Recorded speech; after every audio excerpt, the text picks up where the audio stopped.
committee meetings,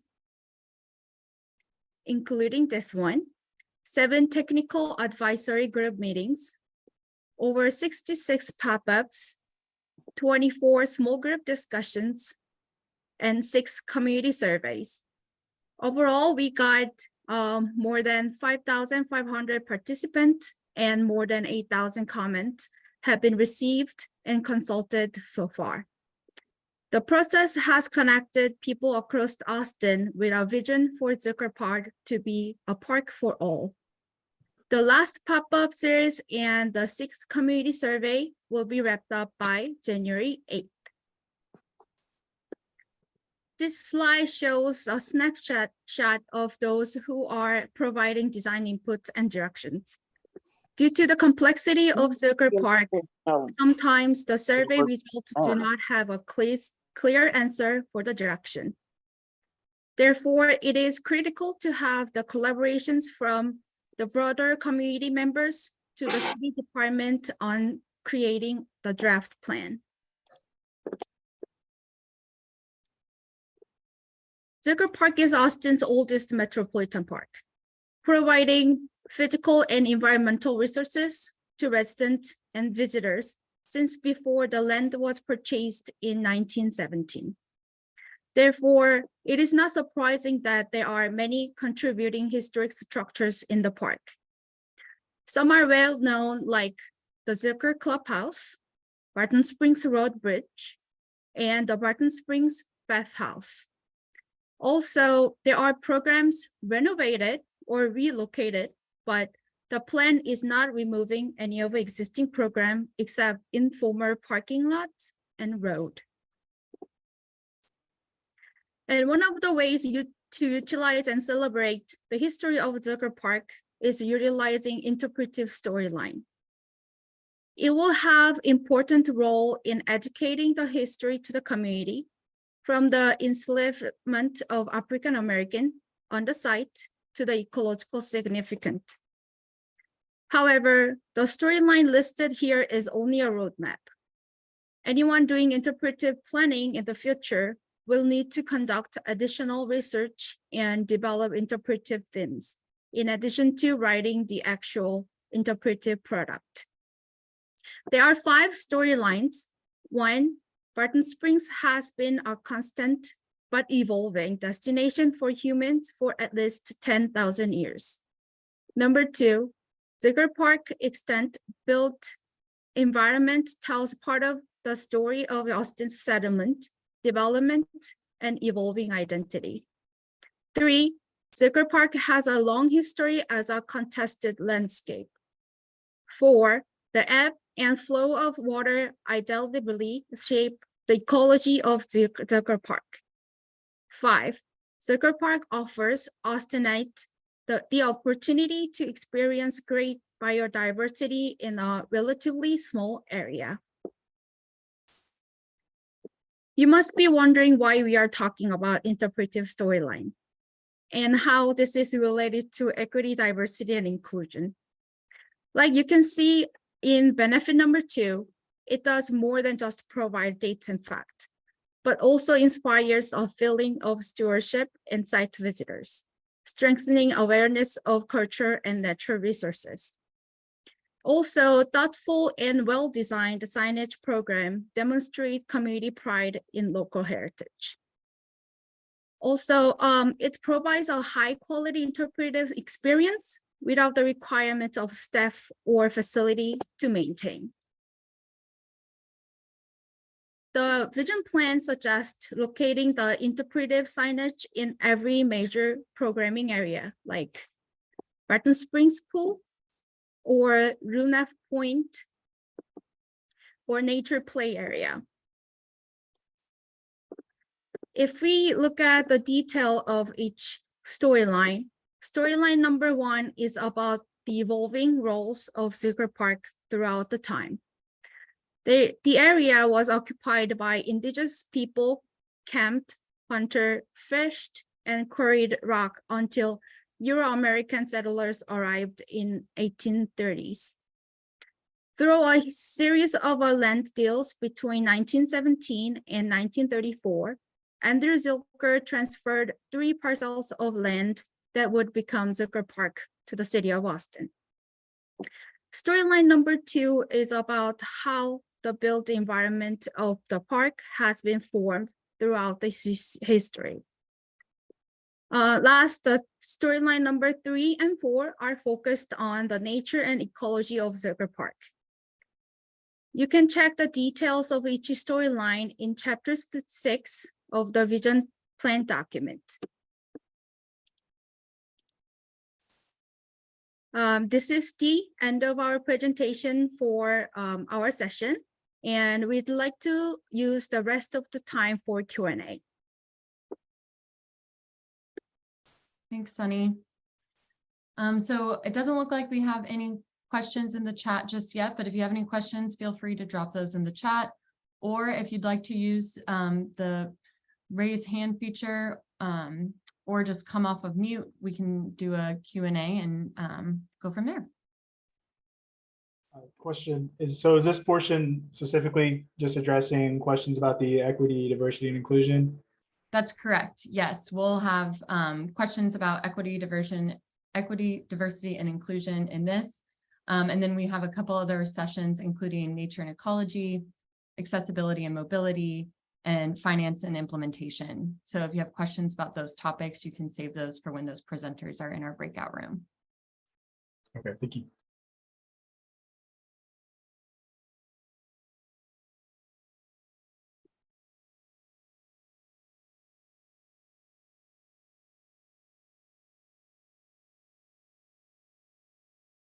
If you are not familiar to any of the terms I used on the presentation, you can ask that as a question too. We are happy to explain any concerns or questions. Okay, so there's some cost that we're going to spend per square foot in this park. Are we going to spend that same dollar per square foot in all the parks in Austin? That's the implementation part of the question. That's actually a fairness part of the question. It's not fair to spend all the money in one park. So are we spending the same dollar per square foot in all the parks in Austin? All the project of the Zilker Park is not happening at the same time, and then it will be arranged based on available funding or all the other collaboration with other cities department. And part yearly budget is not the only funding source for Zilker Park project. However, the presenter for funding, operation, and maintenance topic can explain in more depth. But future park bond would not just be for Zilker, but for other parks that are in need of investment. But this vision plan addresses only for Zilker. But the guiding document for the park system is the PARD long range plan that was adopted several years ago.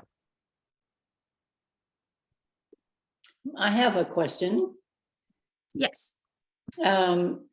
So from a diversity, inclusion, and equity point of view, my understanding is that the park will no longer be free. In other words, it would cost money to park your car in order to have a picnic. And so how do you see the equity implications from that? We don't have any plan to make any of the program that Zilker Park have or parking as a not free option. That's the further programming issue, and we will definitely know that it will affect to the equity of everyone who visit the Zilker Park. So that's definitely one of our priority already of the plan. Well, just to see if I understood you, well, I didn't actually understand you. So are you saying that parking will be free at Zilker Park if this plan is adopted fully? So the equity will be the main, our priority goal for all the implementation, but this is a vision plan. We are talking about from the big picture. We are not talking about the each detail of how it's gonna be operated. So that will be the further future project. Okay, well, you were just asked a yes or no question. Yes, Roy? I agree with Mark. It's yes or no. And as far as equity is concerned, you know, we all want that for Zilker Park. We all want everyone to be welcome there. Mhm. The reality is not everyone could get there. And so for equity, we need to do this for all the parks in Austin. And we're spending too much money on frivolous things, ego things like the land bridge, etc. Parking garages. We don't need equity means everyone can get there on the bus. Everyone get there the same way, equally. And we're not spreading the money to all the areas in Austin and all the parks in Austin. So how is that equitable? Sunny, let me know if this is correct. I think that might, some of the questions about traveling to and from and within the park will come up during the mobility and accessibility. Nonetheless, it is an equity issue. A lot of people can't afford to drive to the park. So the bus routes are an important part of equity. Yes, so we will definitely have plan with like external shuttle or internal shuttle and then train track. You can hear about that from mobility and accessibility presenter group. I am going to make a note of that in my notes, though, that question did come up during our equity, diversity, and inclusion section. So we'll be sure to make note of that as well. I do see we have a couple questions in the chat. One of the questions is, what do you mean by Zilker Park being an interpretive experience for people? Erin, it looks like you were able to answer that in the chat, but do you mind answering that for the full group as well? Sure. If you don't work in the parks and recreation world, interpretation just means it's a field of work where it's meant to better help members of the public connect with and understand a park's resources, those resources being ecology, botany, biology, history, and culture. And so if you've ever been on a guided hike, for example, or you've been to the splash exhibit at Barton Springs, or you've looked at a sign along a trail that told you about the animals that live in the park, you've experienced interpretation. And so when they talk about Zilker Park being an interpretive experience, what that means is it's an experience that is not solely recreational, but is also an experience that helps members of the public connect to all of the resources and stories that the park holds.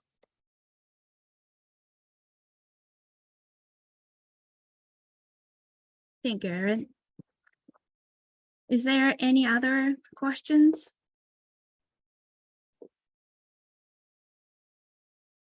I see a question about when are we going to talk about how this will better protect the ecology? We do have a nature and ecology session as well.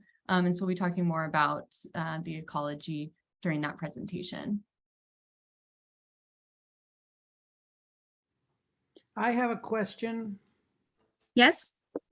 Okay, so we have these QR codes, and you know, signage can be a little tricky because it can be damaged, or you know, how much detail do you go into with whatever public is watching?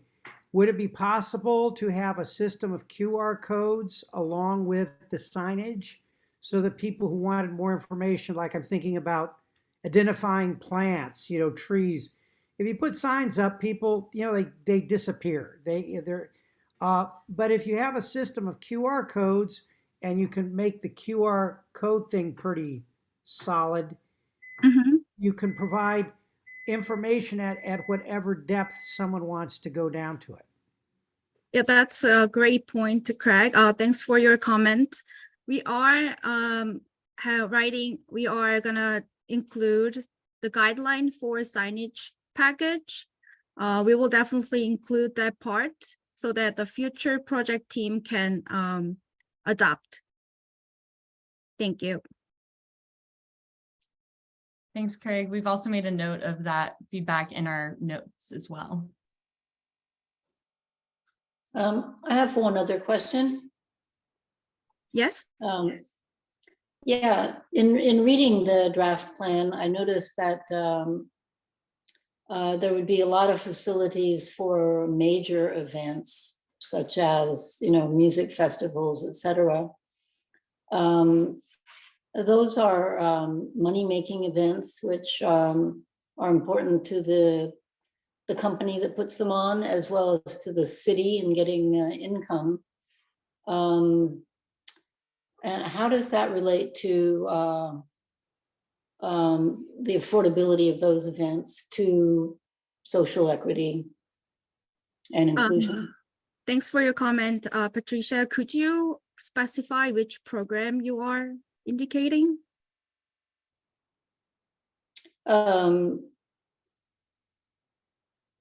What are my choices? No, you said like there are a lot of programs only for those large event. Could you specify which program you're indicating? Well, infrastructure investment to support those large events. So large parking garages, and I'm not sure what the other facilities would be to support that, but it became very clear that the financing for the improvements would be through commercial use of the property. That will be more appropriate for mobility or implementation per sector, but I think I can answer that. For the parking garages, we are not adding any. We are not increasing parking numbers of the existing parking. And for the infrastructures, the Zilker Park is already suffering from lack of the infrastructure. For instance, Zilker Park, the most loved Hillside Theater is not able to growing anymore because the power is not enough to support that. So they don't have like waiting room for the actors. So it's necessary to have those facilities to have daily basis use. So, and one thing I'm going to point out is that by moving the Hillside Theater, that's not a free choice, right? You're going to get rid of field space by actually doing that. So it's a trade-off between different folks that use the park. So right now, the Zilker Hillside Theater is attached with Land Bridge, so it's not gonna take up more than existing the building of the Land Bridge area. And then about the commercial use, Patricia, there is a limitation about those commercial use of the park in regulations. Maybe Sarah, you can take a note of it for implementation breakout room so that they can answer more correctly. Yes, absolutely. I'll make a note of that. And Patricia, if you have more specifics that you want to add into the chat, I'll make note of that as well.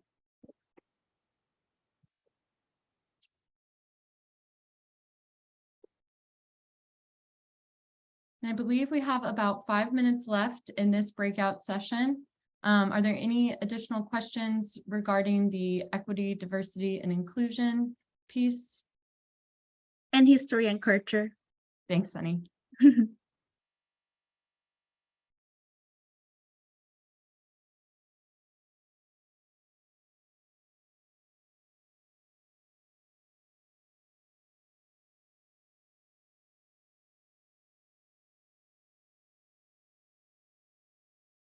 And Roy, I see your comment in the chat. We'll be sure to make note of that in our meeting feedback.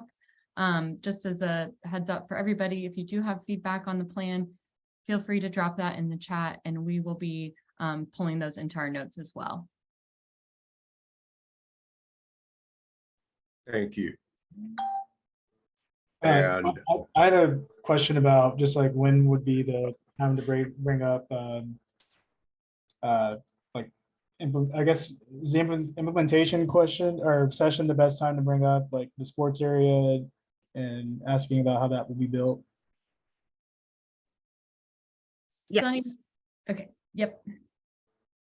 Okay. And we just have- If you can tell us the questions, Sarah can take a note of it to make sure you can get answers. we just have 25 minutes for that session because I feel like that one's going to be a pretty heated one. So that's capped at 25 minutes. Yes, all of our breakout sessions will be 25 minutes, but we will be going back into the main room after those sessions. So any questions that don't get answered here, we can take those back to the main room as well. Just to let you know, my phone is blowing up with text messages saying, leave the Hillside Theater alone. And not in that language either. It's much more explicit. Well, we appreciate the feedback, and if folks that are not able to join the meeting tonight do have feedback, we'll make sure we drop the link to the survey in the chat so that we can hear from folks that might not have been able to join us this evening. So will the feedback impact the plan, or are we just shouting at the wind? Sunny, can you talk a little bit more about the feedback that we're getting today and how that's going to be taken into consideration? So all the comments we are getting is gonna be noted and they will be shared on the project website. And then we are gonna consider all the comments for the final vision plan development.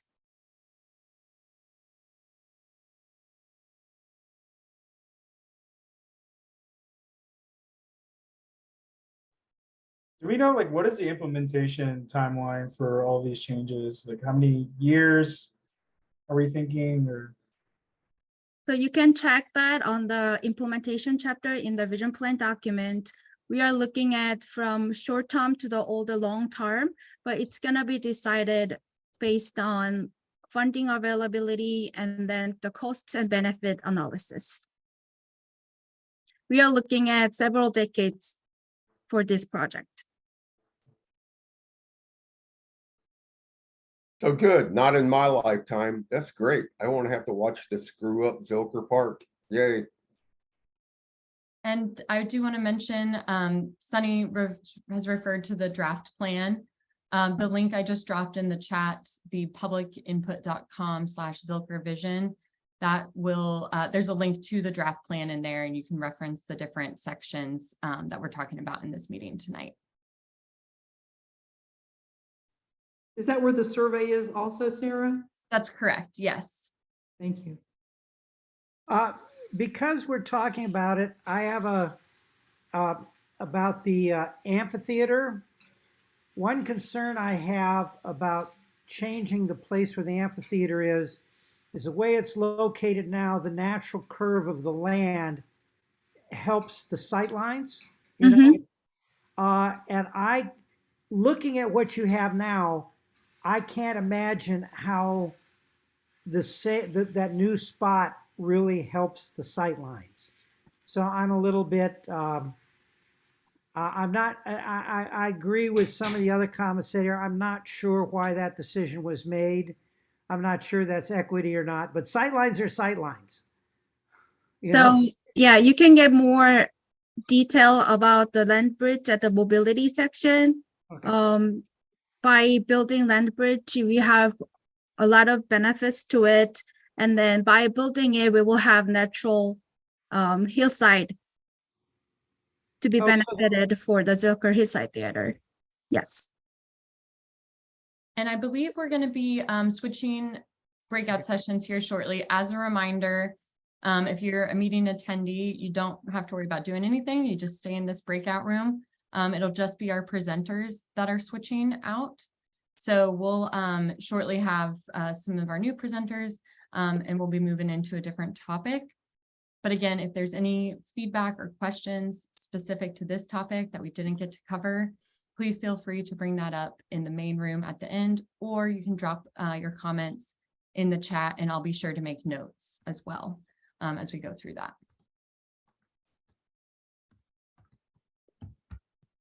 Thank you, everyone. Hope you enjoy the rest of the meeting. Thank you.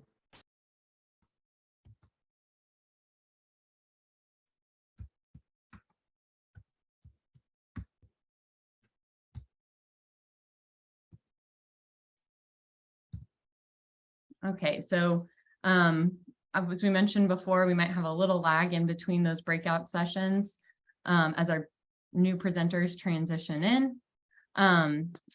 Just a couple reminders. We will have 25 minutes for this presentation.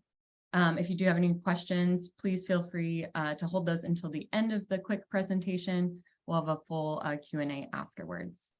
With that, I'll go ahead and turn it over to our presenters. There we go. Hi, everyone. I'm Claire Hempel with Design Workshop, and I'm the project manager for the project, the Zilker Park Vision Plan. I've got some colleagues with me tonight, Greg Montez with the City of Austin, Jonathan Mestero with Nelson Nygaard. So let me go ahead and get started. This session is about accessibility and mobility. Okay, so the biggest accessibility issue that the park has is how people are. We started with guiding principles and goals, if you followed us through this journey, and one of those being accessibility. So the goals here are the plan should knit the segmented pieces of the park together, ensuring a more accessible, safe, and connected park. And the park should be a place where you can reach by multiple travel options, not just the car. So the plan suggests two potential external shuttle routes to connect not only the public transportation hubs like Republic Square, you can see that line shown in the blue, or the future Orange Line station, but also to external parking garages as far off as the one at One Texas Center, the city-owned property. And over the summer, PARD piloted a shuttle service from June 25th to September 5th. And this was a free shuttle. So you would park at the One Texas Center garage, take the free shuttle into Zilker. It ran on the weekends and holidays, and 550 people used it with the peak usage in July. So the city got some really good data, got some good feedback on what could be improved from that shuttle service. And that's the start of potentially implementing this on a more frequent basis. So building upon lessons learned and successes.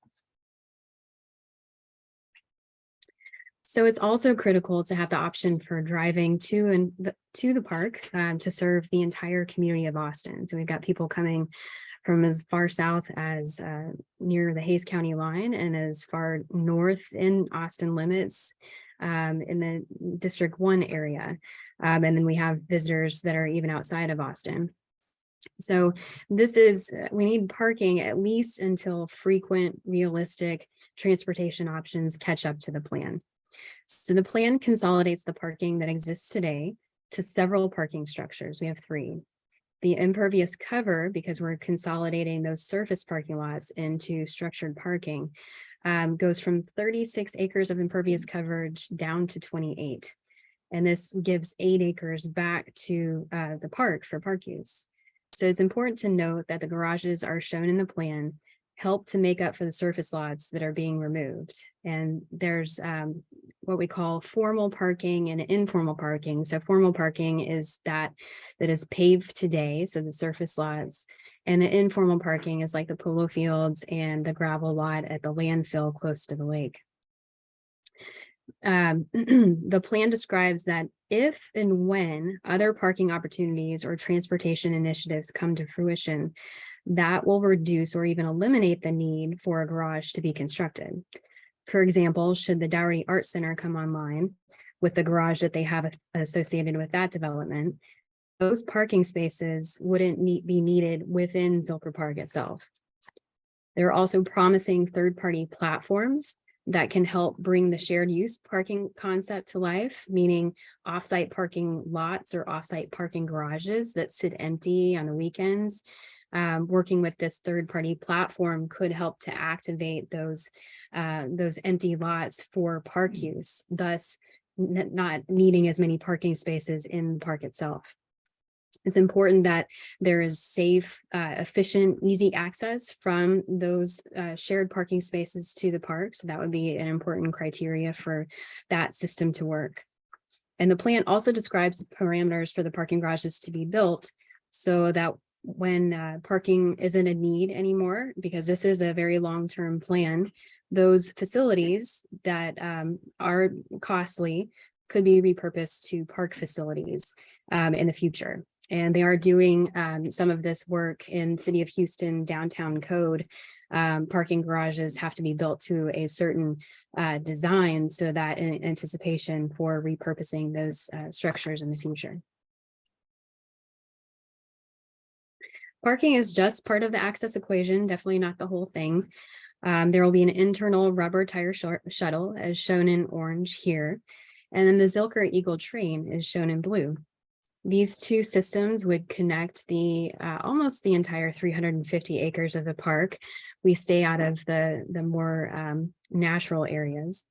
And we would connect the main destination points like the Nature and Science Center, Botanical Gardens, the sports area.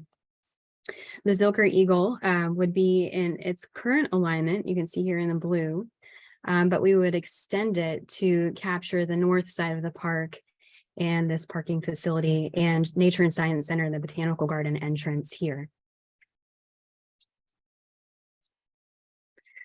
The plan around pedestrian and bike circulation is increasing Zilker's over 12.5 miles of trails to nearly 20 miles that are much more better connected with 2 looped routes.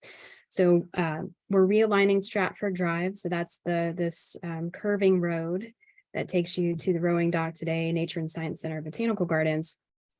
And that would be realigned along the west side of the Botanical Gardens or the east side of Mobac. And with that, we're turning Stratford Drive, Lunef Road, Andrew Zilker Drive, and Columbus Road into pedestrian and bike only use on an everyday basis. They would still be allowed for service vehicles, maintenance vehicles, but everyday use would be for bikes and pedestrians only. So that would take you from the Violet Crown Trail and the Greenbelt unimpeded up through the park, across the land bridge, which is where these 2 loops come together, over into the Great Lawn, and then onto the Butler Hike and Bike Trail without having to encounter a car. So today, Barton Springs Road is one of the main dividers of the park. So it serves to get people into and out of the central core of Austin. It's signed at 35, but we all know that people drive much quicker on that road. But it is a park road and not just a thoroughfare into the city. So, and because we're a vision plan, we are prioritizing pedestrians and safe connectivity. As a result, traffic calming strategies are recommended for the plan. And this will make the park space more enjoyable. So you can see that we've reduced Barton Springs Road to 1 lane in each direction. We have a vegetated median, parallel parking on each side with a protected bike lane and a shared use path on both sides of the park. And this can be done within the footprint of what Barton Springs Road is today, but we have to reduce the number of lanes of traffic.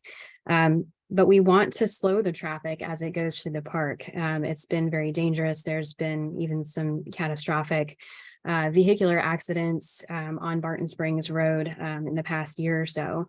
So this is a really important initiative, but we would like to get your feedback on that. I do want to stress that before moving forward with any permanent changes, there would be a lot of study done, a pilot program through Austin Transportation Department to narrow the lanes and then study that traffic pattern for a year before any final decisions were made on what to do with it. So I've got the plan up here in case we need to refer to it, but at this time we will take questions from our group. Thanks, Claire. There were a couple questions and comments in the chat. So really quickly, we had a question, will the lane reduction lead to a flyover from Mopac to Cesar Chavez? What was the question? Sorry, about Cesar Chavez. Will the lane reduction lead to a flyover from Mopac to Cesar Chavez? I'm not sure I'm understanding the question, but no flyovers are part of this plan. Thanks. David, I see you have your hand raised. Go ahead and feel free to come off mute and ask your question. Yeah, so I'm glad to hear that Austin Department of Transportation would study this plan to reduce lanes. I guess I have a number of difficulties visualizing how this plan is going to work. One of them is, when Zilker is very crowded on the weekend, it gets pretty backed up with 2 lanes of traffic of people trying to come in. If we're building 3 parking garages, one of which is right in the middle of the park at the location of the polo fields, and you have a ton of people coming in on the weekend and people being blocked by cars that are trying to, waiting to parallel park in those outer lanes, wouldn't that create a huge sort of bottleneck in terms of access to that garage and access to the park? Well, it's based on our urban design experience that providing the access, getting the parking garage design right, signalizing certain intersections. And there's other studies that Austin Transportation Department and Public Works are doing on the Barton Springs Road Bridge and at the AZ Morton intersection. So all of those are going to come together to help understand the traffic impacts more fully if this is a proposal that is moved forward in the approved plan. But as part of the vision plan exercise, we haven't done detailed traffic studies that would come at the design of these specific elements.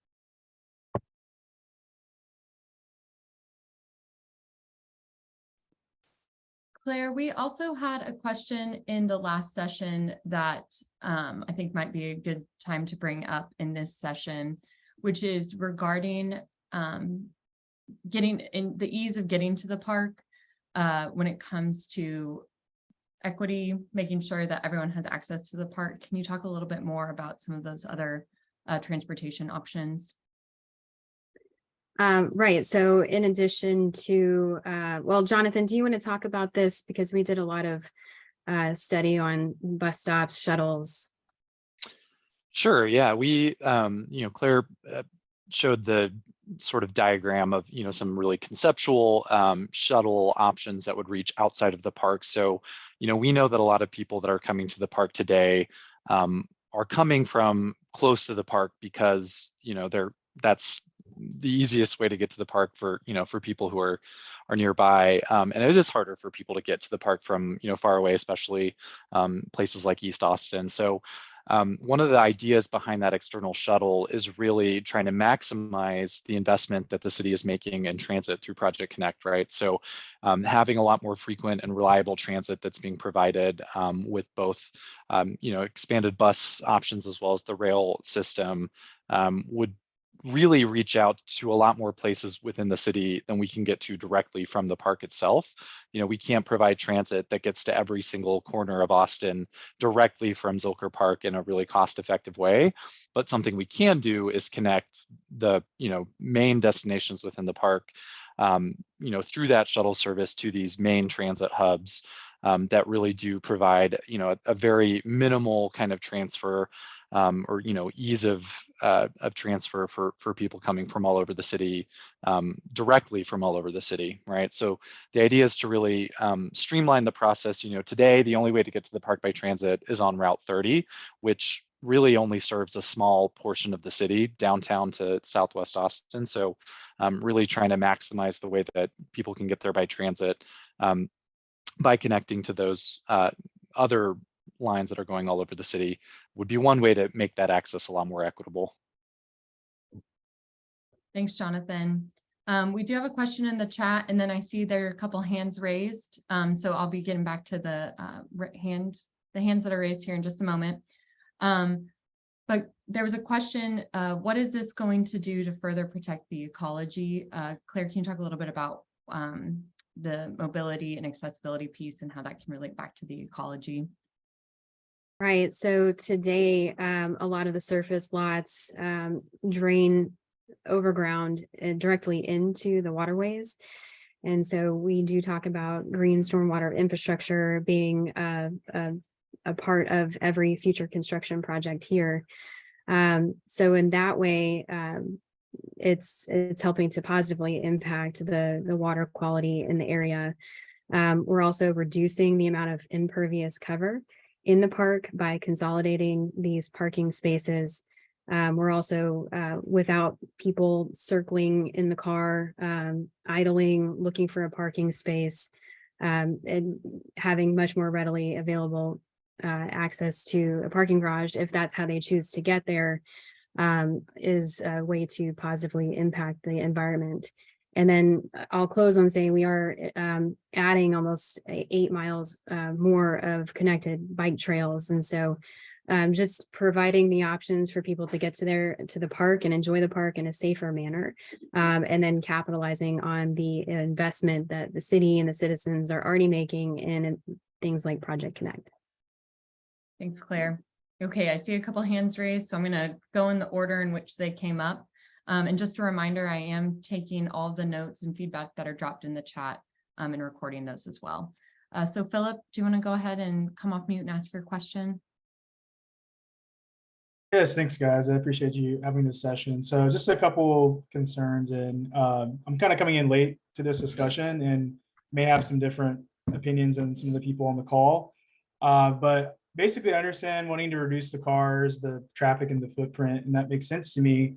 But I think in some of the areas, especially like the sporting area, I don't know exactly how much parking is planned for that. But looking, relative to the design, it does not look to be a lot. I know that you guys are trying to stay flat with the amount of spots that you're having. But one thing I want to make sure you guys are thinking about is that, people who are coming to the park to engage in sports oftentimes have equipment. So taking public transit is not always really an option. Like, I know I'm speaking for people in the volleyball community. We're taking around ball bags, like lines for the courts, other equipment. So like, what people mentioned this in the call, but the transit itself is not regularly happening now to get to the park where it's convenient. But additionally, even if it was, I may not want to take that. And I know some of my friends that play, that wouldn't really be an option because of the equipment. And some of the other park goers are probably going to be, playing pickleball, playing other sports too, or doing picnics where it doesn't necessarily make sense to take public transit. So just want to account for that, and the fact that, when people are showing up to play volleyball, you have 60 people who, on a night where there's a league, plus all the people who are helping to run the league. So you need parking for, all of those people essentially. And then if other sports are happening in the same area, all of those people will potentially be arriving there too. So I just want to make sure, like, have you guys taken that into consideration, or what does that look like when you're in? Yeah, that's a great observation, and I'll pull up the map to show.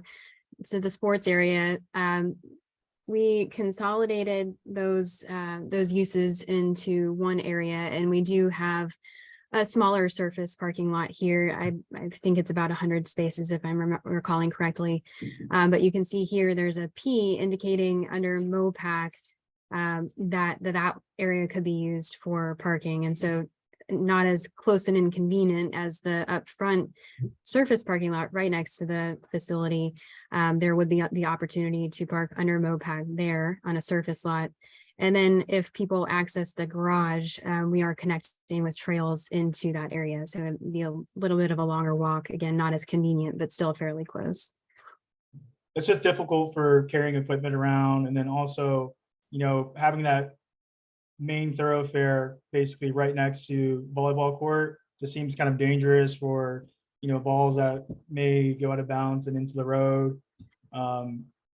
people maybe bringing their animals nearby, running into the road as well. It seems a little bit dangerous, and lugging that equipment back and forth from parking spots farther away. Definitely think that should be reviewed, because I don't think that's going to be enough parking for all the events that are going to be taking place in that area. But I'll put my comments in the chat so other people can Thanks talk. so much, Philip. Thank you. All right, Craig, I saw your hand was up next. Yes, one of the problems I see with traffic in Zilker Park is events. And if the amount of events you plan on having in Zilker Park isn't coordinated with, the transportation through the park and around the park, we could end up with a mess, you know what I mean? An unplanned mess if we don't know about that ahead of time. And in your plan, there's no discussion about what kind of events, about who's going to demand to use the park. And I mean, we know, for instance, that Austin City Limits wants to use the park. We also have the Trail of Lights. We have a number of events that'll be competing for this. And I'm just concerned that if that is not taken into account, then the best laid traffic plans are not going to work very well. So we have had multiple discussions with those who put on the events. 2 minutes left in this session. 2 minutes left. Thank you. So it's understood the stress that can have on the transportation system. ACL doesn't allow any parking on site. So we know that Trail of Lights, ACL, they're starting to use this third-party platform that was mentioned earlier for shared use parking. And I see that growing as a use more and more, especially for just events, to get people to locate outside of the park for parking to bring them in. And so I think as people learn that system and become more familiar and comfortable with it, that is a really viable way to get parking, reduce the need for parking in the park. Also, real quickly, Claire, just to add to what you were saying, our Park Special Events Office also coordinates with all of these events that go on in the park that have been there for a very long time. So they coordinate with APD and the organizers of those events to allow outside parking structures outside of the park and the property to then shuttle in folks. I know ACL does that. I think Trail of Lights as well. So there is some coordinated efforts there already that are already established. All right, Roy, I see your hand up, and I know we only have about a minute left. So again, I know we didn't get to all the questions. Feel free to drop those in the chat. So I'll be as brief as possible. And Gordon, use the reactions icon down at the bottom to raise your hand, and you'll get the cue more quickly. What I was trying to say about the flyover is that is something that TxDOT and Campo are talking about with managed lanes. They manage to take your money, but those flyers would come off of Moab onto Chavez. And we have to consider that as a real possibility as we're trying to locate the different events. And the other thing about parking is it's seasonal. You go out there in January and the parking is entirely different than it is in August. And that's because of the other thing we're not talking about, which is Barton Springs.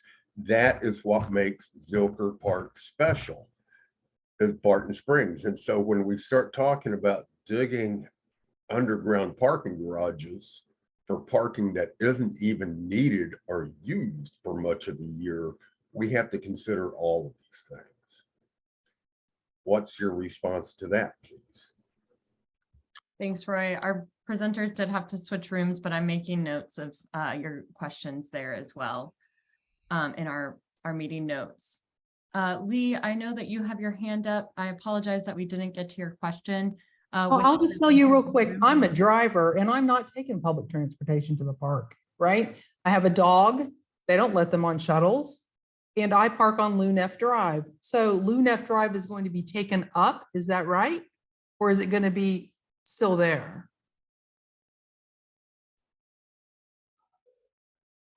Do we have one of our, it looks like we do have a couple of our presenters. Okay. Charlie or Ricardo or. This is how I kind of see it. I'll just tell you, you can write it down. I don't need an answer. Okay. They're gonna allow ACL and every other event to use Lunef Drive, but not the taxpayers who live in the neighborhood. So they're gonna make it convenient for them, and they're gonna eliminate those of us who use it during the week. I don't come on the weekends. I don't come in the summer. I usually use it pretty off peak, use the Great Lawn. So and my other concern is AZ Morton Road and the parking garage. I know that there will be traffic studies because the neighborhood is going to be more difficult to get out of if this plan goes through. Thank you, Lee. I went ahead and made a note of those. I'm going to turn it over to our presenters for this next section. Again, we'll have Q&A afterwards. Feel free to drop any comments or feedback in the chat. And in the meantime, if you have your hands up, please take the icon and lower your hands until you have another question. Thank you.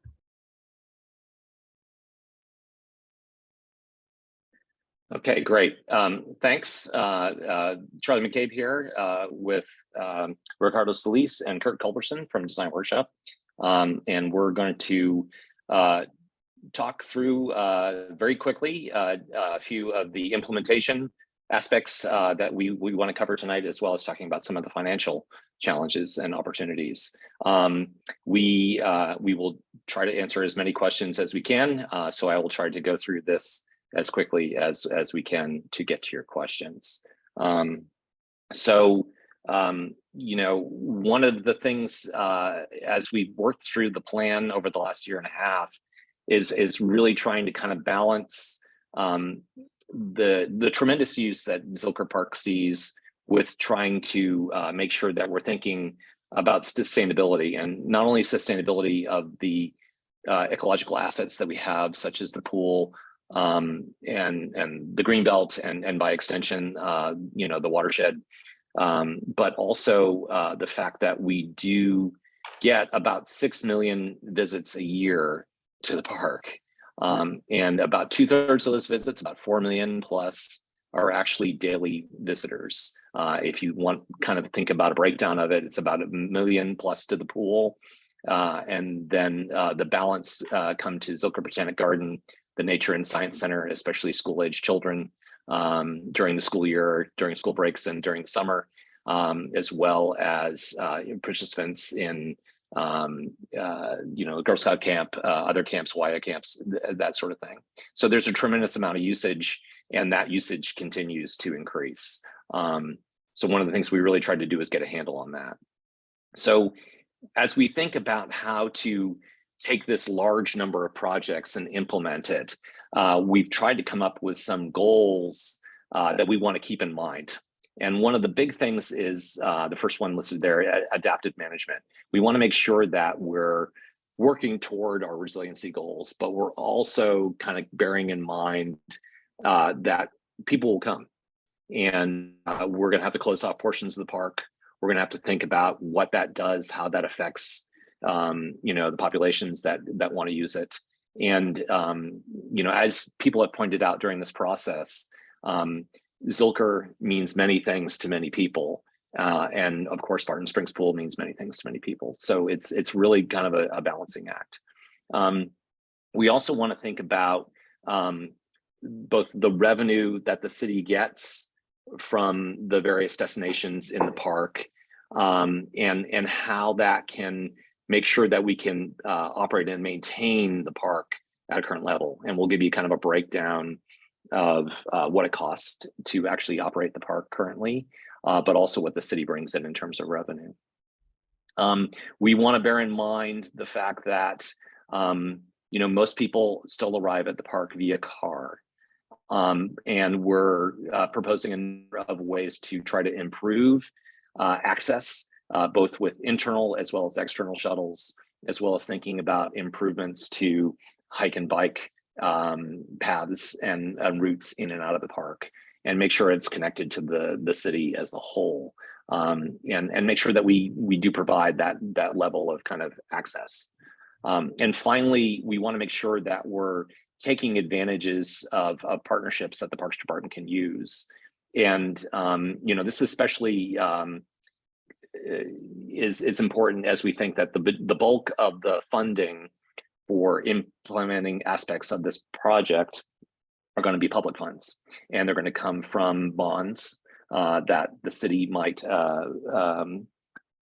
ask the voters to support, but as well as funds from watershed protection, water and wastewater, transportation, and other aspects of city governments or beyond. And that has been proven successful in other cities, and we need to kind of make sure that we continue to push that forward. So in looking at the wide range of projects, we tried to really think about not only what the projects cost, but what the impacts of those projects are.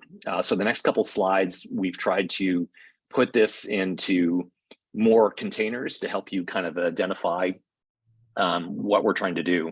And we've broken it down into really kind of 4 categories. The first is kind of administration, which it kind of focuses on, is there an opportunity for, nonprofits to work more? There's a number of nonprofits working with the city already in Zilker. How do we kind of make sure that they can help fundraise for that?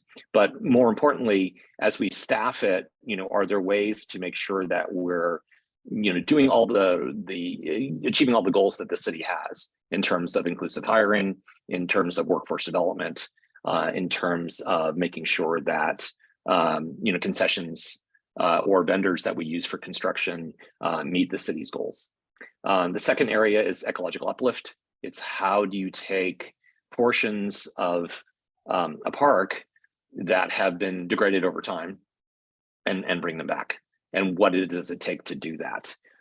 Invasive species issues alone is something I've worked on in Zilker for many years, and it's a real challenge. So how do we really think about staging and working to kind of get those going? Third is accessibility. Being a public facility and being that the city owns that facility, we have to fully conform with the Americans with Disabilities Act.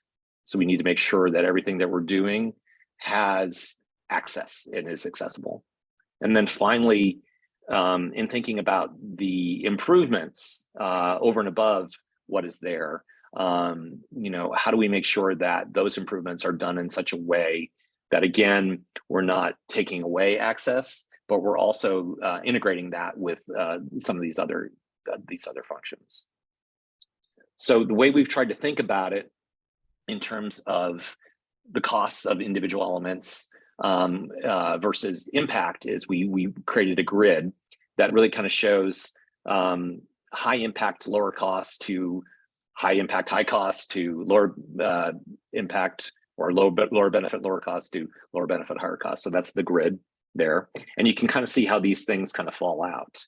And this is a tool that's meant to support the Parks Department as they think through the phasing of individual elements that they could bring forward through the normal city process. So an important aspect to think about is that while this is a vision plan and it sets out the overall scheme of elements that could become part of Zilker or could see restoration in Zilker, it's going to be up to the city staff to figure out how to fund that, how to phase it, and how to get it permitted. And they'll have to follow the normal channels of any capital project. So it'll be through boards and commissions review, working with vendors, getting city council approval, and making sure they have the funds in place to actually implement the projects. So again, this is a tool that's meant to try to help that decision-making process. In terms of thinking about it in terms of near-term versus long-term, again, we've tried to use this as another way of looking at those same projects. Again, starting with those 4 categories 2 slides ago and putting them in different boxes. The last box was about impact and cost. This is more about when. So we've started with an initial group of ones that are kind of 1 to 3 years. and then kind of nebulous terms like near term, midterm, and longer term. And there are some things that you want to start early on because they have tremendous impact, but also because they take a long time to establish. So at the bottom, you can see like tree canopy enhancement, as well as invasive species control. Those are two ones that you need to start on right away because, these trees take time to grow and invasives take time to remove. And how can you kind of move that forward? So in thinking about all of this, there are, this is really a city project.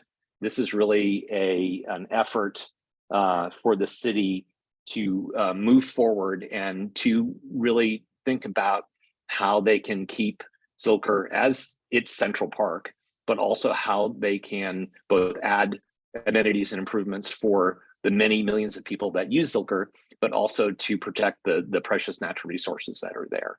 And there are a variety of volunteer groups as well as nonprofits that have helped with this. But they help a little bit. Again, this is really kind of a city project. And just to kind of put everything in context, when we think about vision plans, we really think about the capital costs associated with these projects. And that's great, but capital is only one piece of the puzzle. And anybody that's worked in Parks and Recreation or has volunteered in a park knows that there's the ongoing efforts are just as important. So what we've tried to do in the plan is provide a breakdown of the type of revenue that Zilker brings to the city, as well as what it costs to actually run all the aspects of Zilker. So moving from left to right, you can see the revenue that Zilker brings in is at least $5.3 million. And this is calculated looking at both all of the records that the city makes available in its very excellent finance online system on its website, as well as kind of validating that information with city staff. And they bring in about 5.3 million. And you can see the breakdown of parking fees, special events revenue, which would include everything like ACL and Trail of Lights, Zilker Botanic Garden fees, the Austin Nature Science Center, that would mostly be camps during the summer, as well as kind of school vacation kind of events, and then kind of family learning events. And then Barton Springs Pool obviously brings in the most in terms of entrance fees. And then there's some other revenue that comes in. Facility rental is usually picnic areas or other locations that you can rent for parties. Concessions is a smaller percentage, although that is growing. And one of the things that we've seen in the last year especially is that boating concessions and revenue to the city has jumped fairly dramatically, tens of thousands of dollars worth. So we need to add that into the final report because it does get Zilker closer to kind of bringing in a large amount of revenue. But again, Zilker brings in about 40+% of all the revenue that PARD brings in across the city in an annual year, which is pretty amazing. And all of this revenue, or nearly all of this revenue, goes back into the general fund, which is the biggest pot of money that the city allocates for all its essential services, including fire, police, EMS, public health, parks, libraries, and so on. So Parks shares in a portion of that revenue.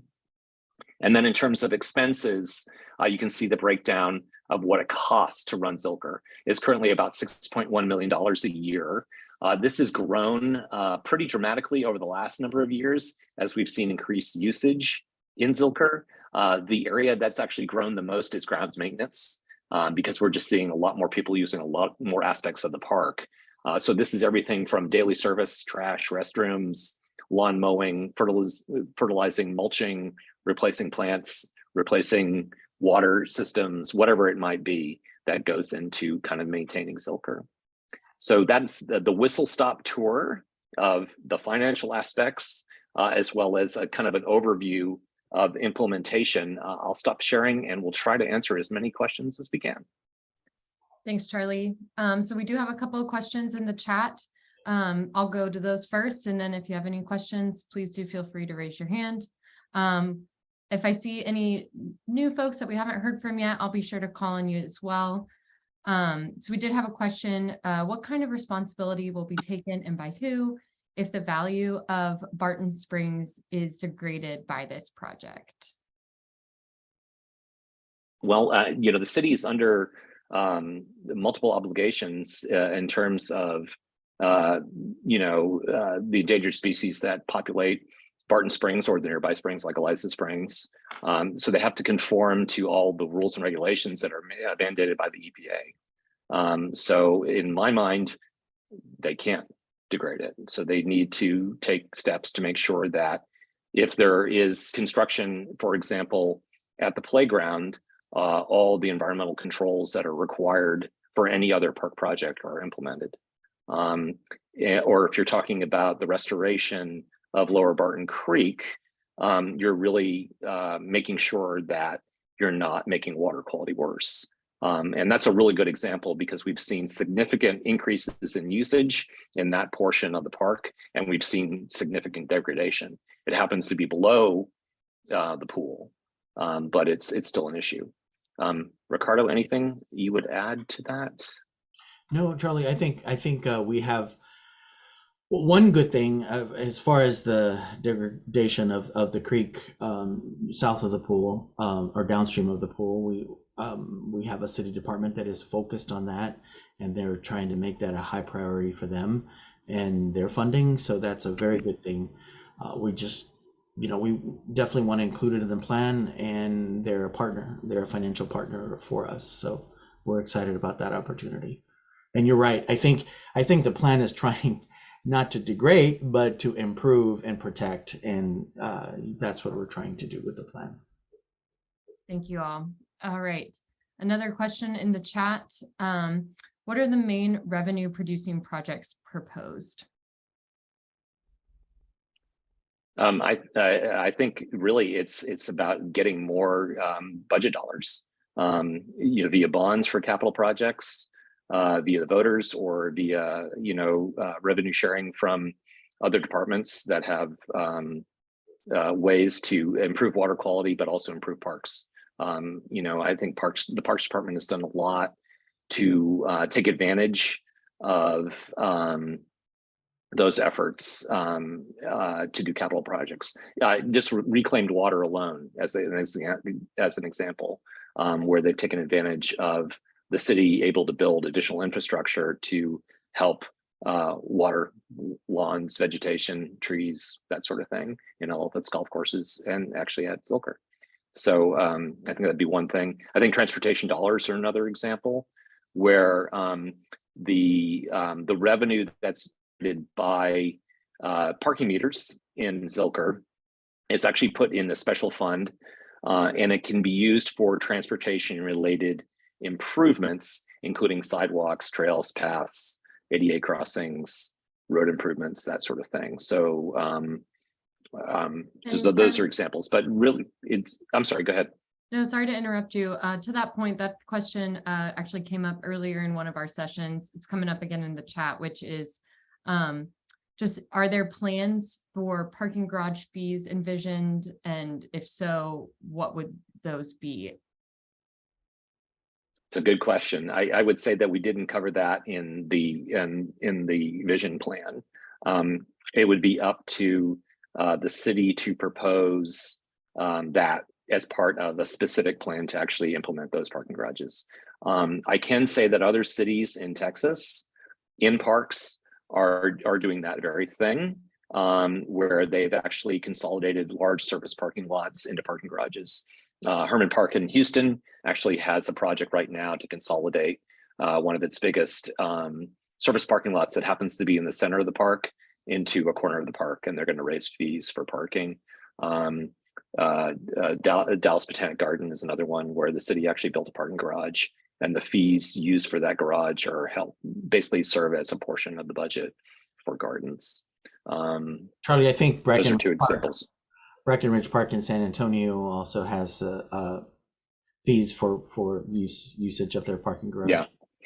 Again, it'll, when the city does propose that, it will be part of the package, right? The city will hire consultants to kind of determine what's the way forward with that.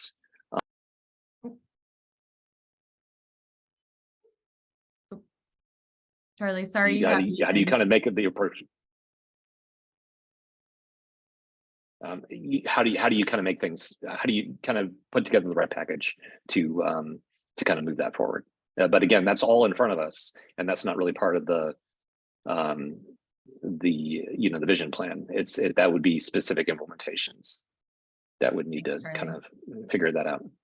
Yeah, and I think to the question, Gordon's question about equity aspects of it, there would likely be some differential pricing or strategy to make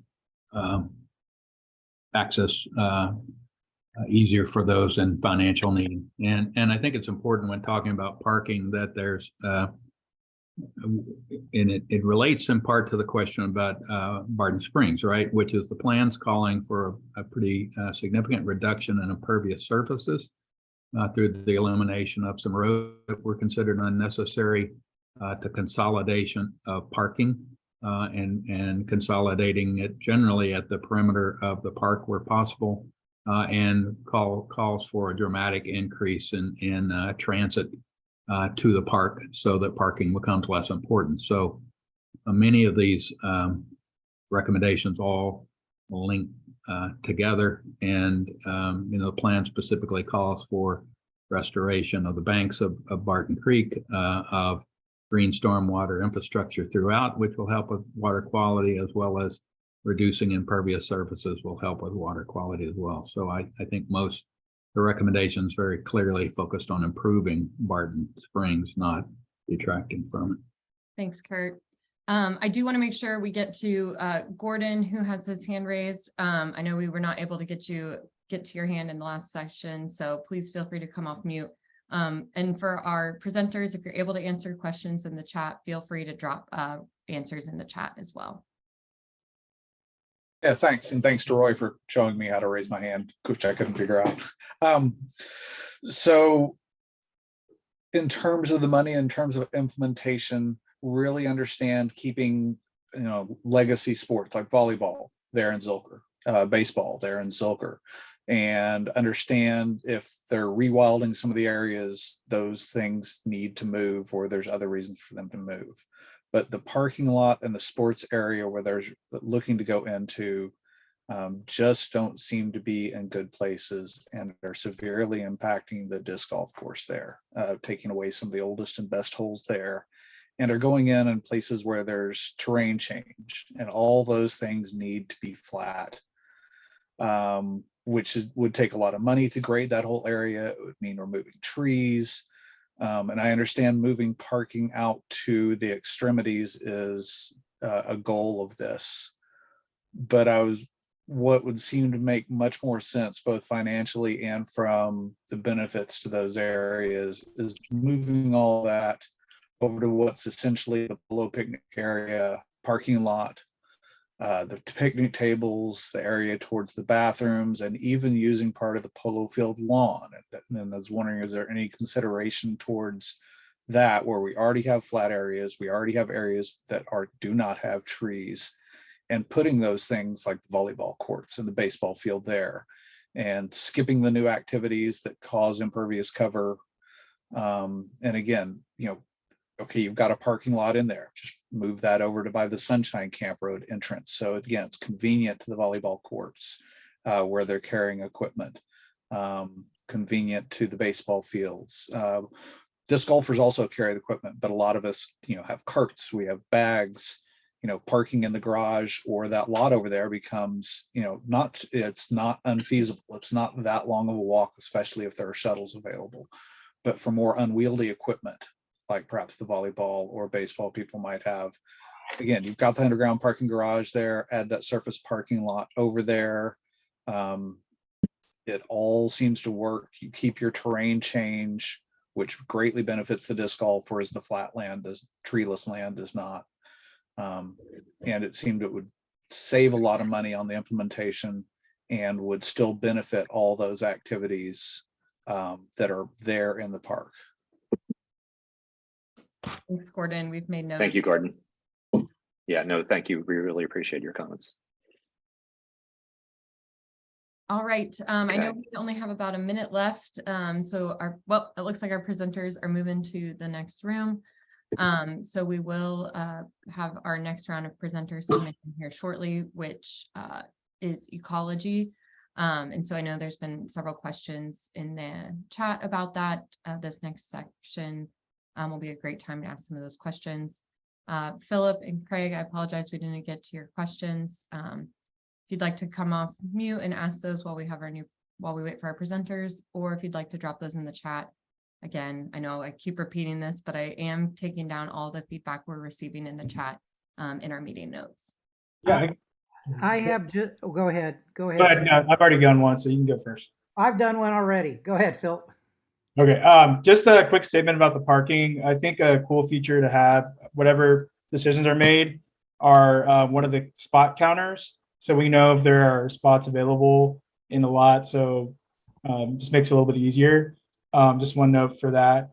And then I had a question about, we were talking about ecology, and we saw the revenue and everything from events like ACL and Trail of Lights. And I mean, I struggle to see the equality with that, because it makes the park inaccessible for months out of the year.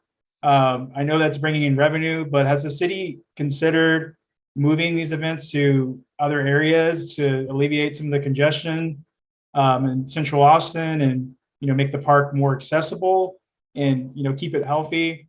And the reason why I ask that is because I know that also we're hearing that making sure the park is healthy is a huge concern.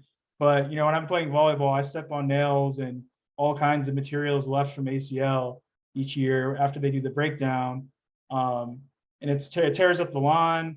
Like there's lots of consequences for that. So I just want to know, what the city's response is to that. Thanks, Philip. That I think is going to be a great question for our main room when we all go back. I'm going to go ahead and turn it over to Jonathan to talk a little bit more about the ecology, but Philip, I am making a note of that question. Thank you. Hi, everyone. Man, this time is going quick, huh? And they just boot you out of the room and you're in another one and there's questions coming at you. Great to be with you all. My name is Jonathan Ogren. I'm with Sigla Group. Haley Wagner with Sigla Group is also on this call. Anna Gonzalez from Watershed Protection is also with us. We've gotten to work with Design Workshop and the City of Austin on the Zilker Vision Plan, focusing on ecology and nature, and getting to work with you all as this is our 5th meeting. Today, I'm going to focus on sustainability and nature and ecology, and I'm going to run through it pretty quick and then listen to you all, listen to your comments, and as you have questions, try to answer some of those questions. So really, sustainability is thinking about our long-term management of the park. What can we do? And at the end of this, I'll show you the site certification process and how that we see that as a framework for creating sustainability. But thinking about those adaptive management components, thinking about those best management practices that we can do in Zilker Park to protect and enhance these spaces for us and for the critters that we share it with. And then nature and ecology. And I'm going to talk a little bit about ecological uplift here in protecting these ecological treasures that we all know and love, including Barton Springs, including the Greenbelt, including Barton Creek, and thinking about the flyway that is the Colorado River that many people walk by every day as they enjoy the outdoors here in the Austin area. So ecological uplift comes in many forms. It could be something as simple as planting a native plant that's important for an insect, or thinking about a parking lot and thinking about the stormwater that's coming out off of there and creating a small rain garden where that water goes into, it filters it a lot, it infiltrates, and maybe it sustains native plants as well that are important for pollinators. But we can also blow that up to look at landscape systems to think about ecological restoration, where we're thinking about reducing factors that are causing problems. So mitigating invasive species, mitigating erosion, and then thinking about increasing biodiversity of plant communities, increasing wildlife species, enhancing the soil of the site. And that allows many things to happen. One is biodiversity overall, the plant communities that we're within and the critters that enjoy them. It improves ecological function. So again, thinking about those erosion issues, thinking about how water infiltrates, thinking about the clean air we breathe, thinking about reducing the impacts of urban heat island, and then thinking about our connection with it. And so as we create these robust, beautiful natural areas that we all love to go to, thinking about how we can view those, maybe how we can observe those through something like citizen science, and then maybe how we can participate in them. Maybe it's through our pocketbooks, but maybe it's through stewardship as well. And then finally, really thinking about how the systems that we have today, how we can create them so they are sustainable and our grandchildren can enjoy them as well. And with that, I want to bring us back. And so in these three diagrams here, we've got existing 1 year and 5 years. And it's something important to remember when we're looking at a landscape, while it doesn't move as fast as we do, a tree doesn't move as fast as we do, it is a dynamic system. And one of the ways that you can look at that in the Zilker vision plan is to look at some of the assessments we've done, look at some of the historic imagery. And a for instance would be to banks of Barton Creek. Notice that in many of those are just lawn areas. And so woodlands have grown up there, but they're in some places they're ligustrum, so they're a non-native. Others they have low diversity, but others they're very robust as you move down the green belt. So thinking about the system as overall and how we allocate our resources to help restore the ecological function and biodiversity of the site. And so over time, we can enhance that biodiversity, enhance the layering of plant communities from a canopy to an understory to a ground cover. And that is a little bit of what ecological uplift is about. So within the Zilker Vision Plan, some of the things that we're really excited about is 256 acres of the 351 acres are going to be dedicated to the ecological health of the site. So those are areas where people get to enjoy the natural areas, they get to walk through them, but also they're contributing a habitat system that goes down the green belt, goes into the Barton Springs segment of the Edwards Aquifer, and then goes out to the Colorado River, which is a major flyway for migratory bird species. Within that, we've got upland woodland, riparian woodland, and there's a typo there, it says riparian wetland, meadow savanna, all those elements that I talked about a minute ago, and all those are increasing to add up to part of that 90 acres. And then two things on the bottom that I haven't talked about yet are canopy enhancement and green stormwater infrastructure. I talked a little bit about green stormwater infrastructure. Canopy enhancement are those areas that are right around those programmatic elements. And in this diagram, those gray areas, which are the areas that most of the other groups are talking about, those are the areas where we've got more programmatic elements, whether they be a visitor center, a large lawn for gathering, ball fields, the botanical gardens, an area for sunning yourself. But ecological uplift can complement those areas, particularly with the canopy enhancement. And so what that does is it creates more shade, which reduces the extreme heat effects and allows for more comfortable use of the site, while at the same time, in some ways, mitigating climate change. One other thing that is really exciting to see here is the reduction in impervious cover. So if we look at the site today, we have 36 acres of impervious cover. That's building, road, or some other surface where water cannot infiltrate. And in the final plan that we have, if the vision plan were fully implemented, we would only have 28 acres of impervious cover. So that is a reduction of 8 acres, which is pretty exciting. Finally, just another thing to mention here that we're pretty excited about is this area right adjacent to Mopac and Ladybird Lake. Those areas will be restored. So that is a landfill from the 1940s to the 60s. Riparian woodland, upland woodland, and meadow and savanna can occur there. So we can get higher and better use of those 17 acres within Zilker Park for enjoying natural beauty, enjoying the lake, enjoying each other, and allowing for ecological function to happen as well.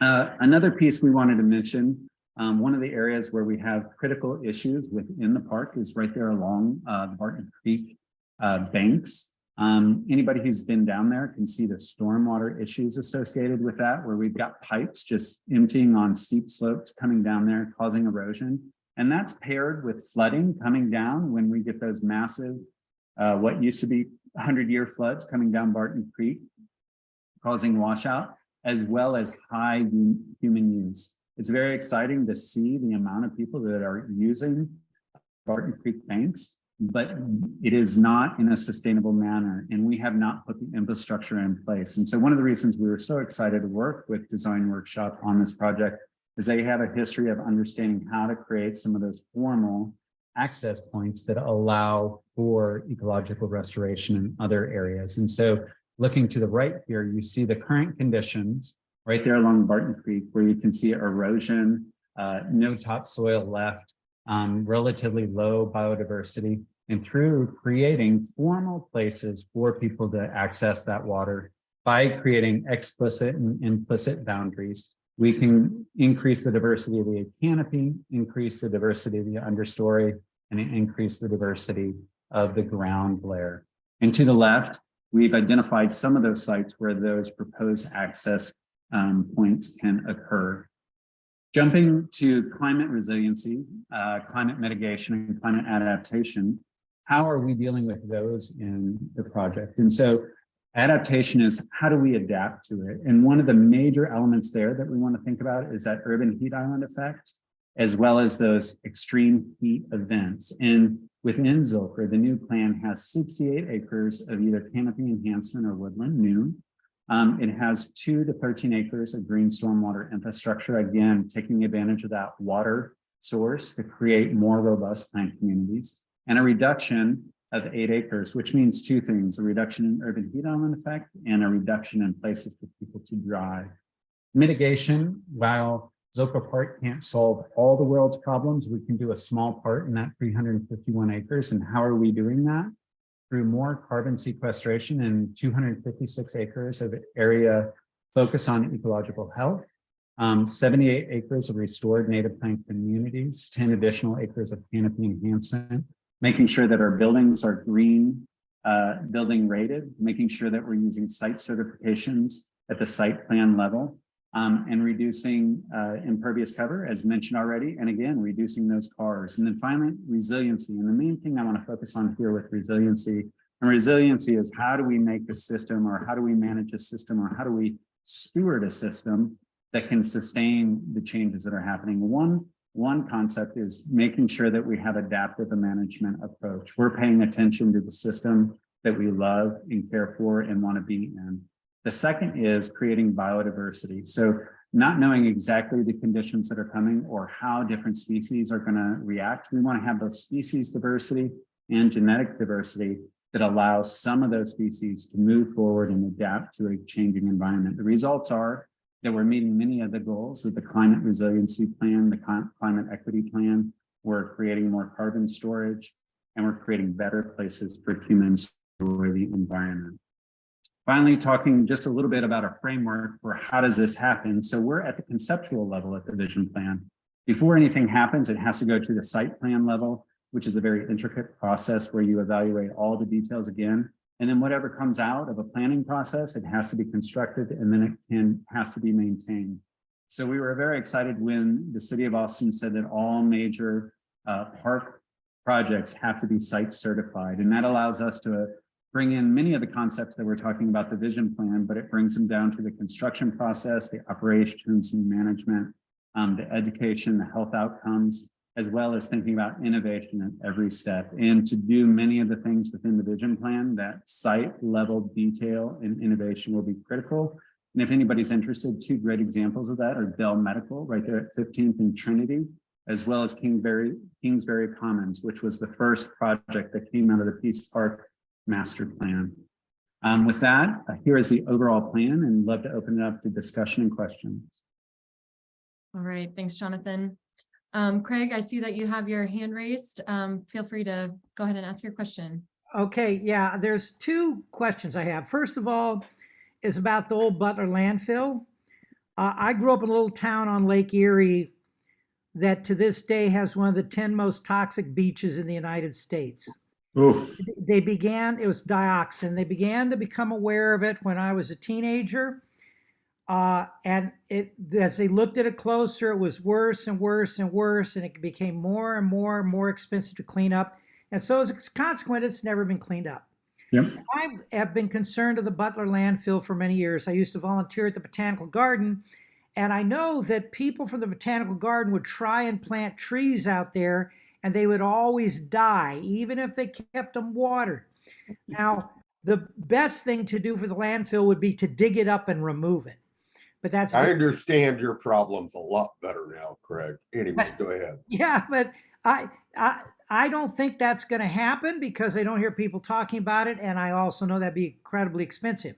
I hear about, but somehow, uplifting it. I have never heard a good explanation of how you're going to grow plants and trees and stuff on top of that landfill because it is a very thin clay cap. Okay, so that's then one other comment, and then I'll shut up and you can respond. The other thing is about the Great Lawn. We just Can we take your one and then we go on to the other? Because let's go on to the one, and then if we have time, we'll go on to the Great Lawn. So great points. And so it was used from the 1940s to the 1960s. There is supposedly, or they evaluated about 100,000 cubic yards of material within the landfill. So it wasn't used for that long. They have done tests on it, and they haven't found major toxicity within the area. Unlike the Cleveland area and the Erie area, Austin was not a major manufacturing area, and it was generally household waste. Now, before we did anything, we would have to study it in greater detail. And again, that's because we're at this concept level and we got to go down to the site plan level. But we would have to evaluate that. Looking at kind of best practices throughout the country, we looked at maybe like 6 or 8 different landfills. And if they had a lot of toxicity, they generally left it in place, put a better cap on it, and put a bunch of soil on it. We're talking sometimes they're putting 20 feet of soil on top of it and making sure you have a topsoil base so you can grow plants. Because as you're hinting at, and as we know, if you don't have good soil with good soil critters, plants can't grow on it. And so you would have to do that. The other thing is if we find that there is low toxicity, there's precedence to say, hey, we can take some of this out. Now there's equity issues to consider. Where does that go? What are the issues with that? But some of the exciting parts of that is we get an interesting topography there that we get to restore. It'd be closer to groundwater systems. And who knows, maybe we're getting deep enough that there's some bald cypress creeping up in that area. Now, I'm not saying that'll happen. That's further down the road where we understand it better, but there's an interesting planning and design that could happen. But either way, we have problem solved. We understand that we can increase the quality of the cap, put a bunch of soil on it, put a bunch of plants there. We had a long discussion with TCEQ that at first were like, you can't put large trees on there. And what we said is, well, we can use large trees that generally have lateral roots and we can have a lot of soil. And they said, well, that can work. We don't have a precedent in Texas, but you're showing us precedents for other places. And for us, the big win is we're returning about 17 acres to the people of Austin for ecological function right against Lady Bird Lake in one of the most used trails. I like to say it's the most used trail in Texas, and no one's proved me wrong yet. Okay. My other comment then is that, thank you very much for that, by the way. That's the best explanation anybody's ever given me. So thank you. The other question is about the Great Lawn. What I noticed when they were talking about the finances, what they didn't put up on the finances is how much money we get from Austin city limits. And when you're down at City Hall, they tell how much money they get from Austin city limits. So I'm kind of curious. I know that when Austin city limits come in here, these other big events, they completely tear up the Great Lawn and they have to completely redo it. And if we're talking about carbon sequestration, destroying the lawn and the redoing it a couple times a year is going to really blow your carbon budget real quick, no matter what you do everywhere else. So I just want to toss that out there because I think the carbon budget is really important. Thank you very much. That's a great point. And how do we make all those projects more sustainable, I think is your larger point in taking it all into consideration. The one thing I'll add on to there is we're really advocates of dollars being spent in natural areas. And a lot of dollars have been spent in Zilker Park. We would like more of those dollars go to the natural areas and thinking about the holistic system. All right, thank you. Before we go to our next question, I know we only have a few minutes left together. Catherine dropped some additional resources in the chat. Feel free to take a look at those. It includes email address if you have any additional questions. Roy, I see that you have your hand raised, and I know you dropped a couple of questions in the chat as well, so I'll go ahead and call on you. Oh, it looks like you're still muted.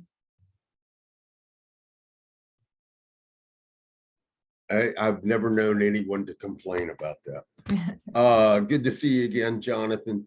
I'm glad to hear that you've been talking with TCEQ on the landfill, and this sounds like a wonderful plan. I'd wondered about it too. What are the regulations regarding LCRA on any plans that we have here? Associated with the vision plan? Right, along the shoreline, etc. I mean, this is still part of the Highland Lake chain.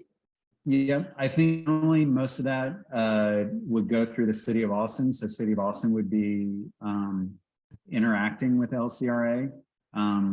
Is there something in particular you're talking about? No, I'm just, I'm not certain where the parking garages and the idea of them being underground. Well, if they're going to be eventually converted to office space, no one wants to work in a hobbit hole. So that's a problem with the parking garages right there. But I'm wondering, given the locations, wouldn't LCRA have problems with that? I'm not sure if you're talking about the one under MOPAC or the Lambridge one. I'll just address the Lambridge one really quick, just to get to conceptually what you're talking about. And I think one important thing to remember is the vision planning process is a concept plan, right? We still have to go to site plan. There'll be multiple levels of planning. And so we're trying to get all the details right. We're trying to get the big picture ideas right. And then we're trying to get some of the details understood to see what is feasible or not feasible. That parking garage associated with the land bridge creates a central repository for parking. And so that's one of the things that makes us able to knock off 8 acres of impervious cover, which is super exciting to me. It's also centrally located. It's equidistant from the Great Lawn, Barton Creek, as well as the Botanical Garden. So it can serve many facets, and there's not very much in Zilker that can do that currently, except for the polo fields, which is just a degradation. Okay, we're running out of time. I have one other thing I want to ask. I want to jump what to does watershed protection say about this? Is it workable? We have talked to them and they said it was workable. I don't know if Anna wants to speak up or if Scott Ayers wants to speak up about that. But it was a workable concept, and we'll have to get deep into the details to make sure we do it well and make sure we don't harm Barton Springs, make sure we don't harm the aquifer. And Jonathan, I'm sorry to interrupt. We do only have 14 seconds, then everyone's going to be put back in the main room. Yeah, if I may just jump in for that. So we will review, this is Ana Gonzalez from the Watershed Protection Department. Every element of the plans will be evaluated. Yeah, philanthropy is always an important part of the formula to fund parks, and at least in my experience, Charlie, yours may be different. My experience, those are benevolent individuals, families, and so forth that simply want to give back to the community. Yeah, and it's subject to all the city rules and regulations about donations as well. All right, everyone. Well, thank you so much for those who have made it to this point in the presentation. Everyone has now returned and we are back in the room.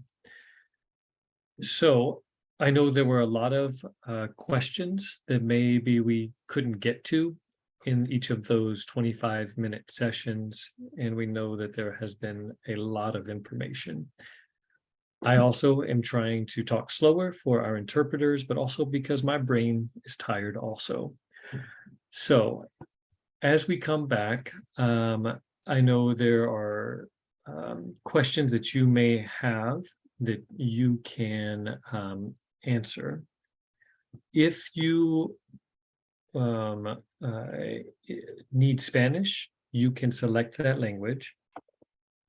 So, si habla español, entonces usted necesita seleccionar la interpretación otra vez. So thank you for the message. Okay, there we go. And is there a message, an opportunity for general comment and not a question? David, I know we all have lots of comments. If you can keep it brief, please join us, but we do want to make sure that this time can also be for clarity and for understanding. And then we also have feedback available in comments online or for Saturday. So David, if you have the opportunity to share a brief comment, please do. Sure, and thank you. I didn't need to jump the queue here.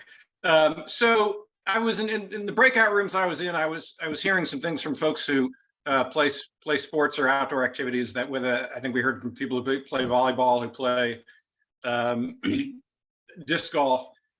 One of my general concerns looking at this plan, for those of us who use Zilker for sports on the fields, and here I'm talking ultimate frisbee, soccer, football, rugby. For 3 months out of the year, we can't use the Great Lawn because it is closed off for ACL and then trail of lights.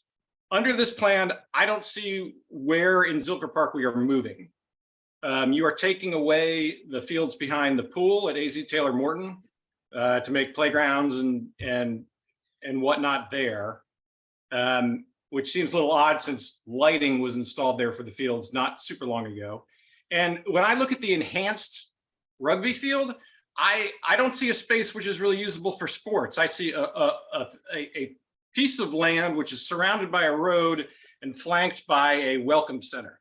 And that just doesn't seem like a good place to have organized activities right out front. So I have a concern as somebody who uses the park for athletic activities, like when the Great Lawn is off limits, I don't see where we go for fields that require, for sports that require fields. That's one of my big concerns. Thank you. Yeah. Thanks for sharing.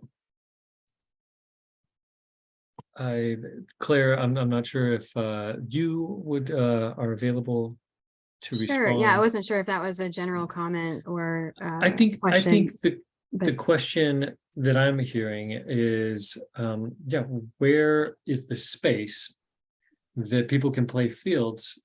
Because the Great Lawn, we're not in the plan. It's not a change in how many days that area is closed off, right? Because that is governed by city ordinance right now. But to talk about that space that can be used for field sports. Right. So and what might be an enhancement, not a takeaway. We haven't removed those uses. We've consolidated them to an area where you have an expanded set of volleyball courts. The baseball field is moved over to this area. So the thinking was that one area to access these different sports areas, including disc golf, would be a good location for this area. The enhanced rugby field, we really did not touch the spacing of that area. We've taken out surface parking that bordered it. And the welcome plaza, that's a walkway that hugs the southern side of the enhanced rugby field. So we've taken a lot of the vehicular movement out of that area to enhance the user experience. Thanks. And just one other comment that the Hillside Theater may take away some usable space as well, as one of the comments from Sarah Faust connected to that. I want to get to, I see Nelson, your hand is up. Are you able to ask your question? Hi there. I guess I have a couple of questions. The main one is about the spillway the place that a lot of people call Barking Springs, the spillway from Barton Springs, and whether there's a plan for that, because in the last couple of years, that's become just a big unregulated party zone, and it's largely unpoliced. And it's fairly disturbing. There's a lot of alcohol down there and drugs, and it gets messed up by dogs. And I'm wondering what's in the plan for that. Also, I wanted to just voice our opinion about getting rid of the fields on the south side of Barton Springs. And I'm wondering if the idea is to completely get rid of those sports fields, or if it's just partially. Thank you. So let me start with the Barking Springs or Barton Springs spillway area. I believe that was the area you were talking about, right, Nick? Yes. Yeah, so the idea, it's so heavily impacted right now. If you've been to Blue Hole in Wimberley, it was in a similar condition before improvements were made on the banks of that area, that hole. So the idea is to create hardscape spaces where people can come to the water's edge, get into the water, and allow for pockets of vegetation, for trees to gain reestablishment of growth and protect them from foot traffic. Today, it's just carte blanche of where you can get into the water on both sides. So that's the idea there. In addition to improving the green stormwater infrastructure from the upper banks coming into the water, cleaning the water before it comes into the creek, and creating accessible sloped sidewalk paths down into this area, so it's accessible for people that have mobility challenges. Your second question about the sports fields in the southern area. So we're keeping the monkey tree lawn. We are showing some play areas to help activate that side of the park. It's currently on top of a lot of gravel parking. So that would go away. And the ball field where the parking garage is located off of AZ Morton, that will go away, and because we're consolidating it with the other sports uses on the other side of the park. Just one more quick question, which maybe I missed in another breakout session. The person before me mentioned about how ACL takes so much park time away. And I know that's a concern of ours. It's a concern of almost everybody in our community. Is this something that's being considered in the long-term plan at all? Just thoughts about what to do with the future of ACL? Well, ACL and the events that happened there today will remain. We haven't proposed increasing the number of days that the park is closed. This is a city resolution, so we're not talking about increasing the number of days for those events to set up. But with part of the strategy for having some additional program elements on the south side of the park was to create a space that is easily accessible and enjoyable for people, even during the event times of ACL and Trail of Lights and things like that. Thank you. Thanks, Nelson. Thanks, Claire. One of the questions, and I apologize, from Laura or Lori, would like clarification on whether a Zilker specific nonprofit exists or is being discussed. Charlie or Greg, do you want to take that one? I'll just say that I know that a number of the nonprofits that have been working in Zilker have been talking about it, and been talking with the Parks Department. But that's all I know. And thank you for that. I'll make a quick suggestion, and that was that because I'm out at Zilker so often, 4 or 5 days a week, I was suggesting that if there were a nonprofit for Zilker or any of the existing ones to sponsor a cleanup day at Zilker, could also be a fundraiser, so that people who come to the park frequently would have an opportunity to help clean up. There's always trash pickup, especially after ACL, all kinds of things. But I'm thinking that were it under the auspices of a nonprofit, that if there were designated days for Zilker for people to come and help clean it up, that would not only cut down on cost, but it would also raise money and increase buy-in for frequent visitors who I can tell you are mostly in their teens and 20s, who are not financially contributing to the general fund of Austin in any major sense. It just occurs to me that would be a way to kill two birds with one stone, and also be able to accept individual donations for enhancing the water fountains, for example, especially one by Rock Island. Thank you for those suggestions. Those are really great. I would encourage you to actually look at the work days that are already done by the Austin Parks Foundation. It's My Park Day. They do one in the spring and the fall. Keep Austin Beautiful does an annual cleanup in the spring. And both the Barton Springs Conservancy and Friends of Barton Springs Pool do regular work days as well. Those are all ongoing. And I think that would be part of, kind of, I would hope to be a broader kind of set of build up and volunteering working side by side with the city. But those are some examples that do exist and do work in Zilker. Thanks, Well, Charlie. Sorry. I appreciate that, but I'll also say I've never seen any evidence of it.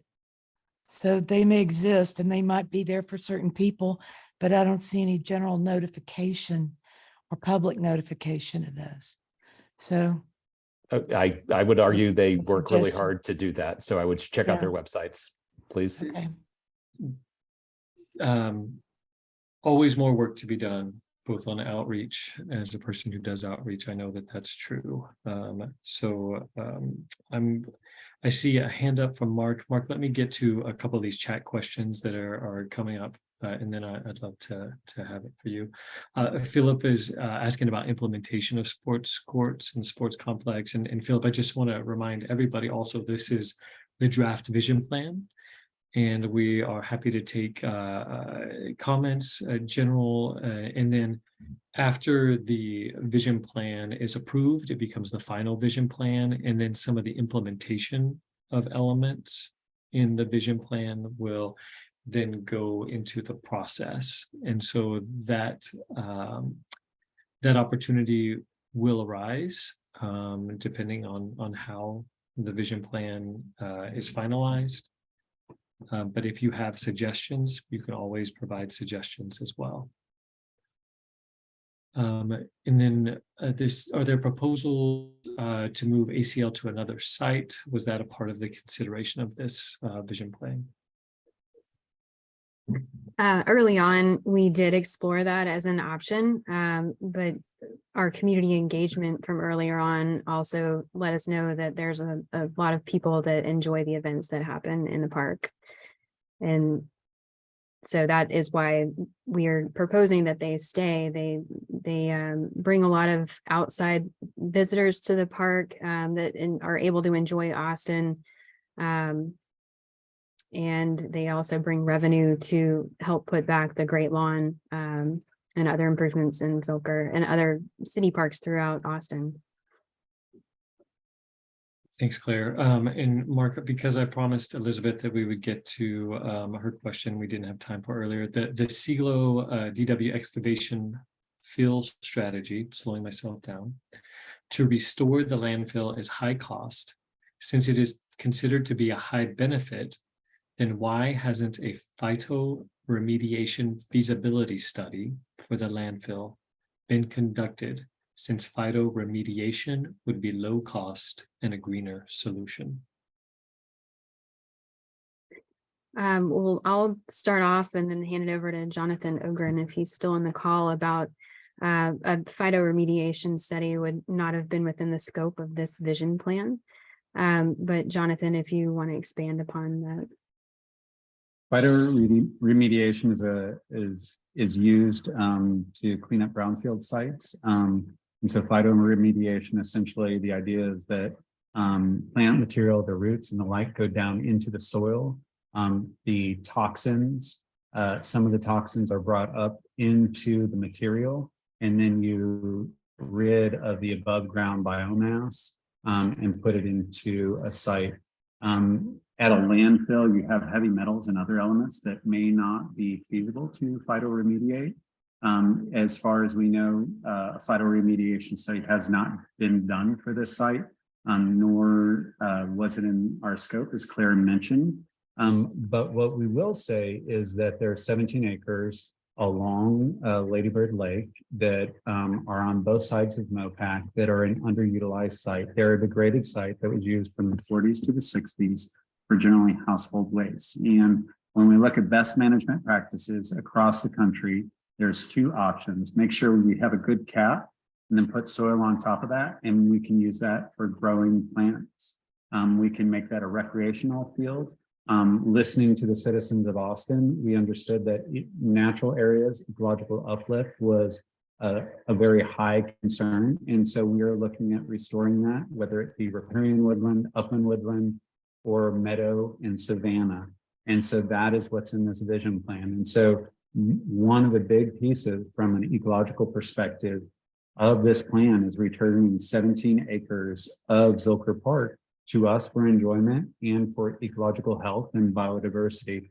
Another element could be, because this was only used from the 40s to the 60s, with additional studies, realizing that it is only about 100,000 cubic yards of waste. And if you look at all the digging that's going all around the city, it turns out that 100,000 yards of dirt is not that much. It's like taking a city block and digging down about 30 feet. We're doing that all the time in downtown Austin. It could be that we take that material and we put it in another location and we fully restore that site.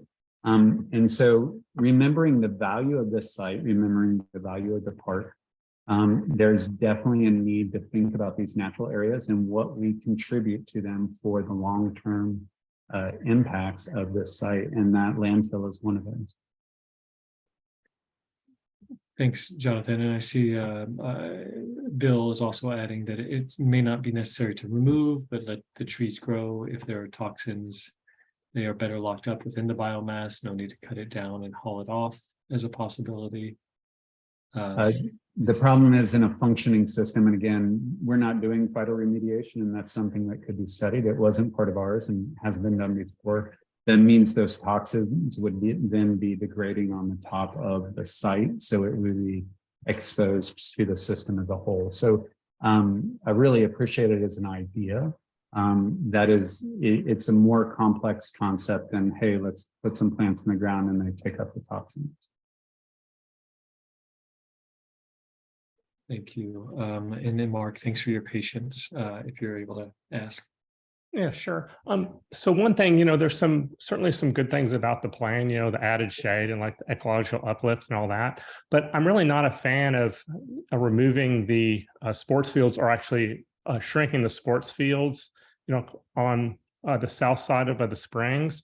From reading a report, it sounds like that you're adding the playscape there because you want to have access to a playscape, which I get, but the reason you're adding them, it sounds like, is because the main one can't be used when I would assume that ACL is in the park. And that seems, is that right? Because that seems crazy. Right? For 2 weeks a year, because you can't tell ACL to provide access to the playscape, we're going to lose 2 sports fields to have a duplicate playscape. So we're moving the sports fields. We're not removing them from the plan. No, these are the ones on the south side of the Springs, right? By the monkey tree. The plan shows that you're going to add playscapes there, and the document says that you're adding them because you want to have access to that feature when the main park is in use. Right, yeah. So 350 acres is a very large park, and there's certainly room for more than one playscape.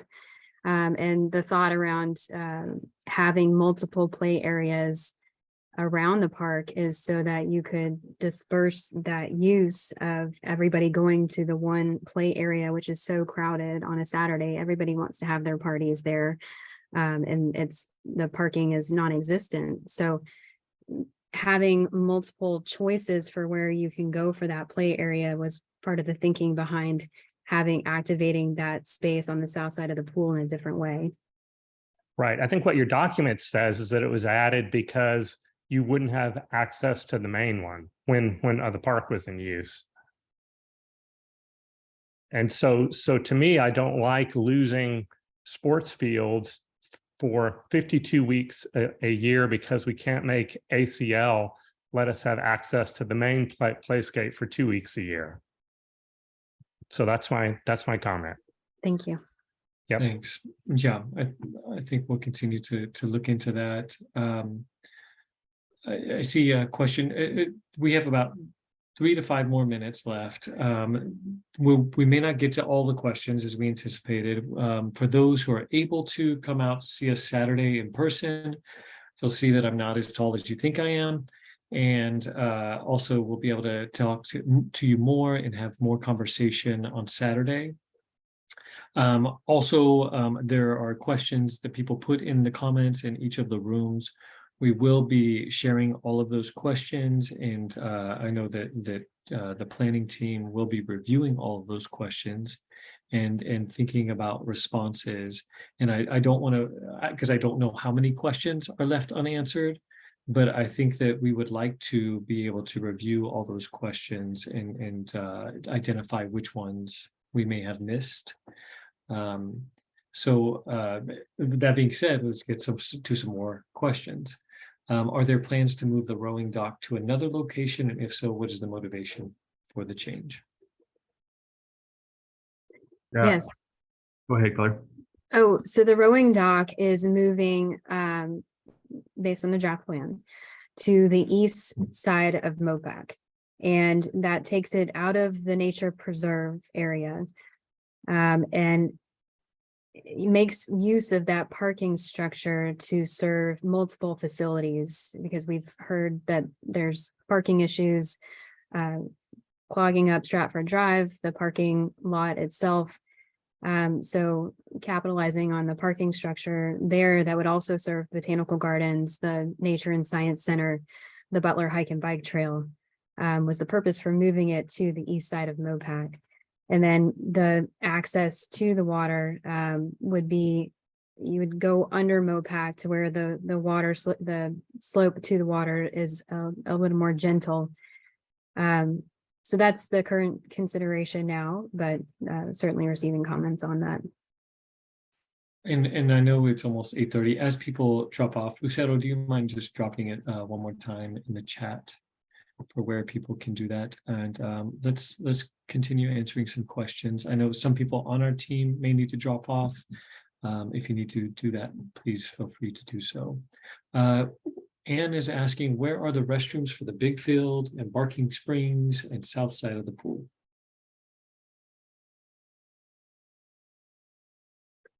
I'll share my screen here. And while you're sharing that, just going through those, Gordon Kelly just wants us to take a look at the map, because some of the maps are inaccurate. And so just to make sure that we are working on making sure those maps are accurate. Thanks, Gordon, for sharing that. I heard that from a couple other folks as well. And then go ahead, Claire. Right, so we have multiple restroom structures, as you can see in this brown sign symbol.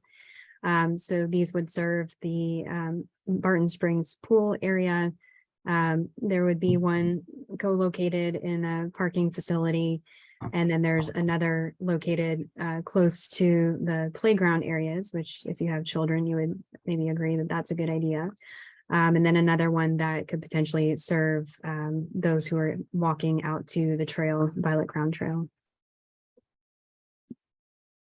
And just a reminder for all of us, even though we want to get through all of these questions, we are also still interpreting. So to make sure I slow down, it's my reminder. Chaz asks, what studies have been done to determine level of use for the different activities at the park? How will they impact the decision making?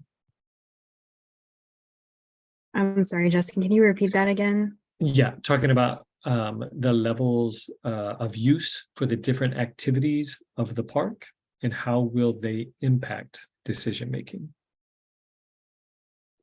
So have there been studies? Have we studied how different activities happen at the park? And then how are we using that information? Yeah, so early on in our site analysis and needs assessment report, we have visitation numbers for the elements in the park today.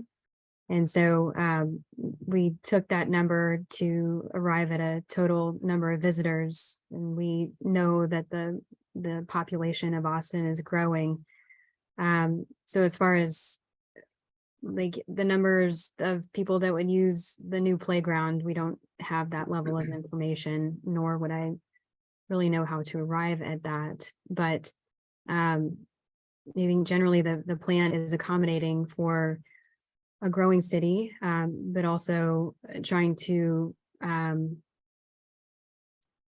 make things better today through systems of easier access to various modes of transportation, more clustered areas of activities and programming, and access to parking.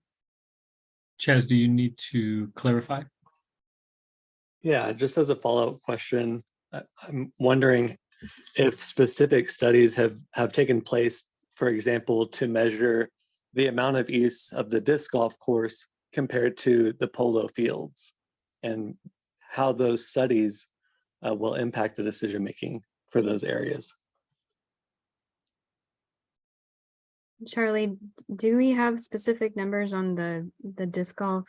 I No. think just the short answer to your question is we don't have that level of We don't have that.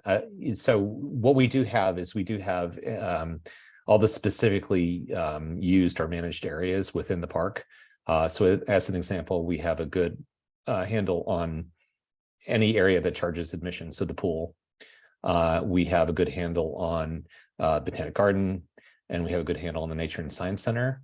And then we looked at estimates that the city had in terms of visitation to things like Barton Springs, the green belt, the playgrounds and that sort of thing, but we didn't have that level of granularity.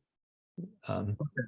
I understand. My comment is that I think you all should do your best to consider the level of use of the disc golf course. We know it's a popular course, yeah. Versus comparable or versus areas that are going to replace or be aimed to replace a portion of that. I think polo fields are very heavily underutilized, whereas the disc golf course is very overcrowded. So I think impacting the size of that is a bad decision. All right, thank you. Thank you. Thanks, Chaz. So Jessica has a comment here about this is being presented as a draft in the concept phase, and yet the presenting team is using language like we will, we have, and some of our policy questions have been referred to the implementation phase, which feels really backwards. I appreciate this session, but I'm not clear on what is already baked and what is still up for discussion, and that is a bit frustrating. So I think, Jessica, those are good comments and good reminders. So even though this is being presented as the concept, it is a draft. And so some of the language is trying to imagine us in this draft.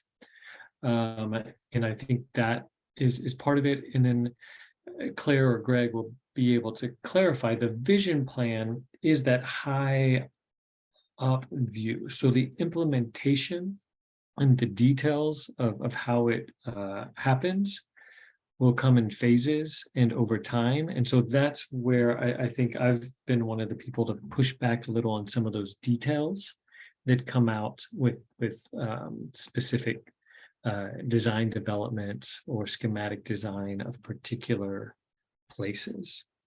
When it comes to policies, that is a good question. And I hear a lot of questions around policies regarding ACL and using having ACL in this space and why that wasn't brought to the public. And I think one of the challenges with that, and I've heard this before, why don't we take it to a citywide vote on whether ACL should be kept in this park or not? And I have no idea what results might be on any given day for a vote like that. But I think that is an ongoing question that we continue to need to bring to city leadership and ask those questions. I'm just pontificating myself here and taking up time when it's already too late. So I apologize, but Claire or Greg, is there anything you want to add? No, I don't have much to add, just reinforcing that this is very much a draft. We've received some really great comments that we're going to investigate here tonight that we've received already from who's had time to review the plan as it was released on November 15th. We've had great comments at the pop-ups. So nothing is fully baked until City Council approves it. And I'm sure even as we move through the boards and commissions meetings, there will be requests from those bodies, which are all public hearings for updates to the plan. Walt asks, does state law permit use of hotel occupancy tax to fund parks rather than sending all the tax revenue to convention center? And I think this can be answered in more detail. I'm just going to give a quick summary that the Parks Department does receive some hotel occupancy tax that is used with historic preservation and tourism, and with the division that works on that. And some of those elements could, Zilker has elements that would be considered for that. And if I'm wrong, somebody correct me. Otherwise, I know we can go and spend the next 2 hours talking about that. Okay. All right. I know there are more questions. It is almost 8:40. I know that my kids are now asleep, and half of us who may still be on the Zoom call have fallen asleep on your computer. Lots of conversations, and this will all be posted. All of the chat as well will be posted on the website. And so I know that there are a lot of conversations here. I'm showing, even as I'm scrolling, 40 and more messages that I haven't even scrolled to. So let's take 2 final questions just out loud, and we'll continue to review all of these. If I can get the first 2 hands raised on this. All right, John D, number 1. Howdy. Yeah, I enjoy a lot of the I guess the social activities that happen around the ground parking, as far as being able to bring in sports gear, musical gear, even cooking gear, things like this. So I don't know, I've got a lot of cherished memories, even sharing with the food trucks that come through. So yeah, kind of removing all the ground parking, that's going to be a big negative hit to my, social life and health. And, I even see limitations as far as mobility for others. I've got a friend he just comes up here for sunsets, stays in his vehicle, and then he's gone. And so, anyway, yeah, just curious, if, I was interested in if there was anything that I could do to, possibly save Lunaf Road parking, all the ground parking, what are the chances of being able to save that, and what would be the ways that, a citizen, might be able to do anything? I mean, obviously I'm voicing my thoughts here, but just general concerns. Yeah. Thanks so much, John. And I do want to say, Patty, I see you, and then Karen will come to you. I think what you're doing is step one, continuing to give that feedback. The process, and Claire, I think you might close us out with next steps, but after revisions based on the community feedback are made, it then goes to boards and commissions. And at every board and commission meeting, community members can speak to the boards and commissions. And then before it gets to city council, also, there are additional opportunities to speak there. So I think that you are doing it is one of the ways, and I want to just confirm that Claire, that you're hearing John, and that we are considering this, because you're not the only one who has raised these questions, and so we want to continue to look into these. Thank you. And I think I lost Patty. Patty, are you still?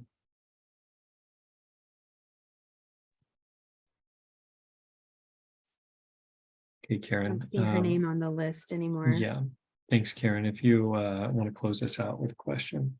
Sure, and I'll be quick. Thank you. In light of the concerns about the disc golf course being partially displaced by the sports field, I'm curious to know who in the community is advocating for the sports complex, not including the volleyball court and the baseball fields that are being relocated possibly from other areas, but those additional courts, pickleball and all that. I haven't seen in any of the community feedback who is advocating for that.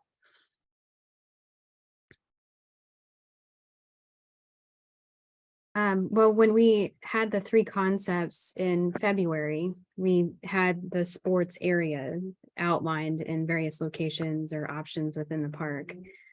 So it was always a combined conglomeration of active use fields. And with the growing population of Austin, we were supplementing the volleyball, baseball uses with these other sports courts, which are purposely vague at this point for if they come online, as that sports area is built, if that's in the approved plan at that point in time, which would be done to understand what people are wanting in that space. Okay, great. Thanks. That clears it up. All right, Claire, do you want to close this out and give an invite for people with additional questions for Saturday? Sure. Just real quick, right on, Philip. I mean, they haven't gone out and engaged with park users using the park. Yeah, I mean, I go to the park, almost every weekend to play, and none of the people I know even knew this was happening. I just barely found out, just overhearing people talk about it. So, I appreciate you guys having this, but definitely there could be some more work done with outreach. And, I'm happy to connect you guys with the groups that use these parks regularly, if need be. But just wanted to make sure you guys have heard that feedback. Did I just hear you right saying you hadn't heard about this meeting, but then you heard about this meeting? I had not. So hey guys, I want to. I'm sorry. I need to back up there. Apologies. No. Thank you for letting us know. We know that despite all of our efforts, that it's hard to get everybody. We're glad you're here now, and yes, please share as much contact information as you can as we continue to scour Facebook groups and all those things that we've been doing for about 1.5 years. We know that we miss people, and so we're glad that you're here now, and we hope that you can connect us and connect people to this process, to make sure that their voice is heard. So Claire, will you go ahead? Sure, really quick. So visual schedule to show where we are. We have an open house on Saturday, December 10th from 10 to 2. And we will continue to take email comments, comments directly on the plan, survey comments. We have a series of pop-ups that are on the city's website. So lots of opportunities for people to come out and talk with the team and leave your input. January 8th, we close out that comment period because the team needs time to go through the comments, work with the city staff to determine the final plan, which is then put forward still as a draft because it's not final until city council adopts it. But we will start those boards and commissions meetings in March. It's kind of an art to getting onto the agendas of the various boards and commissions. There's a lot of choreography there that needs to happen, but you can see the boards that we plan to meet with: environmental, urban transportation, design, mobility, Parks and Recreation Board, and finally City Council.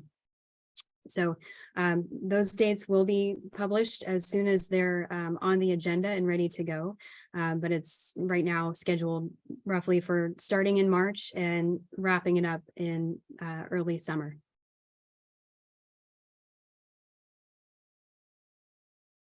Well, thank you everyone who was able to join us. Again, in the chat is information.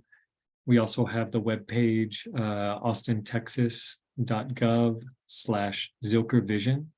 So please provide feedback, and Philip, yes, feel free to share with as many people as you know. And that goes for everyone. We appreciate you sticking around for this long meeting in this very beloved and complex space. And we hope to see some of you on Saturday and continue to share the word. Thank you all.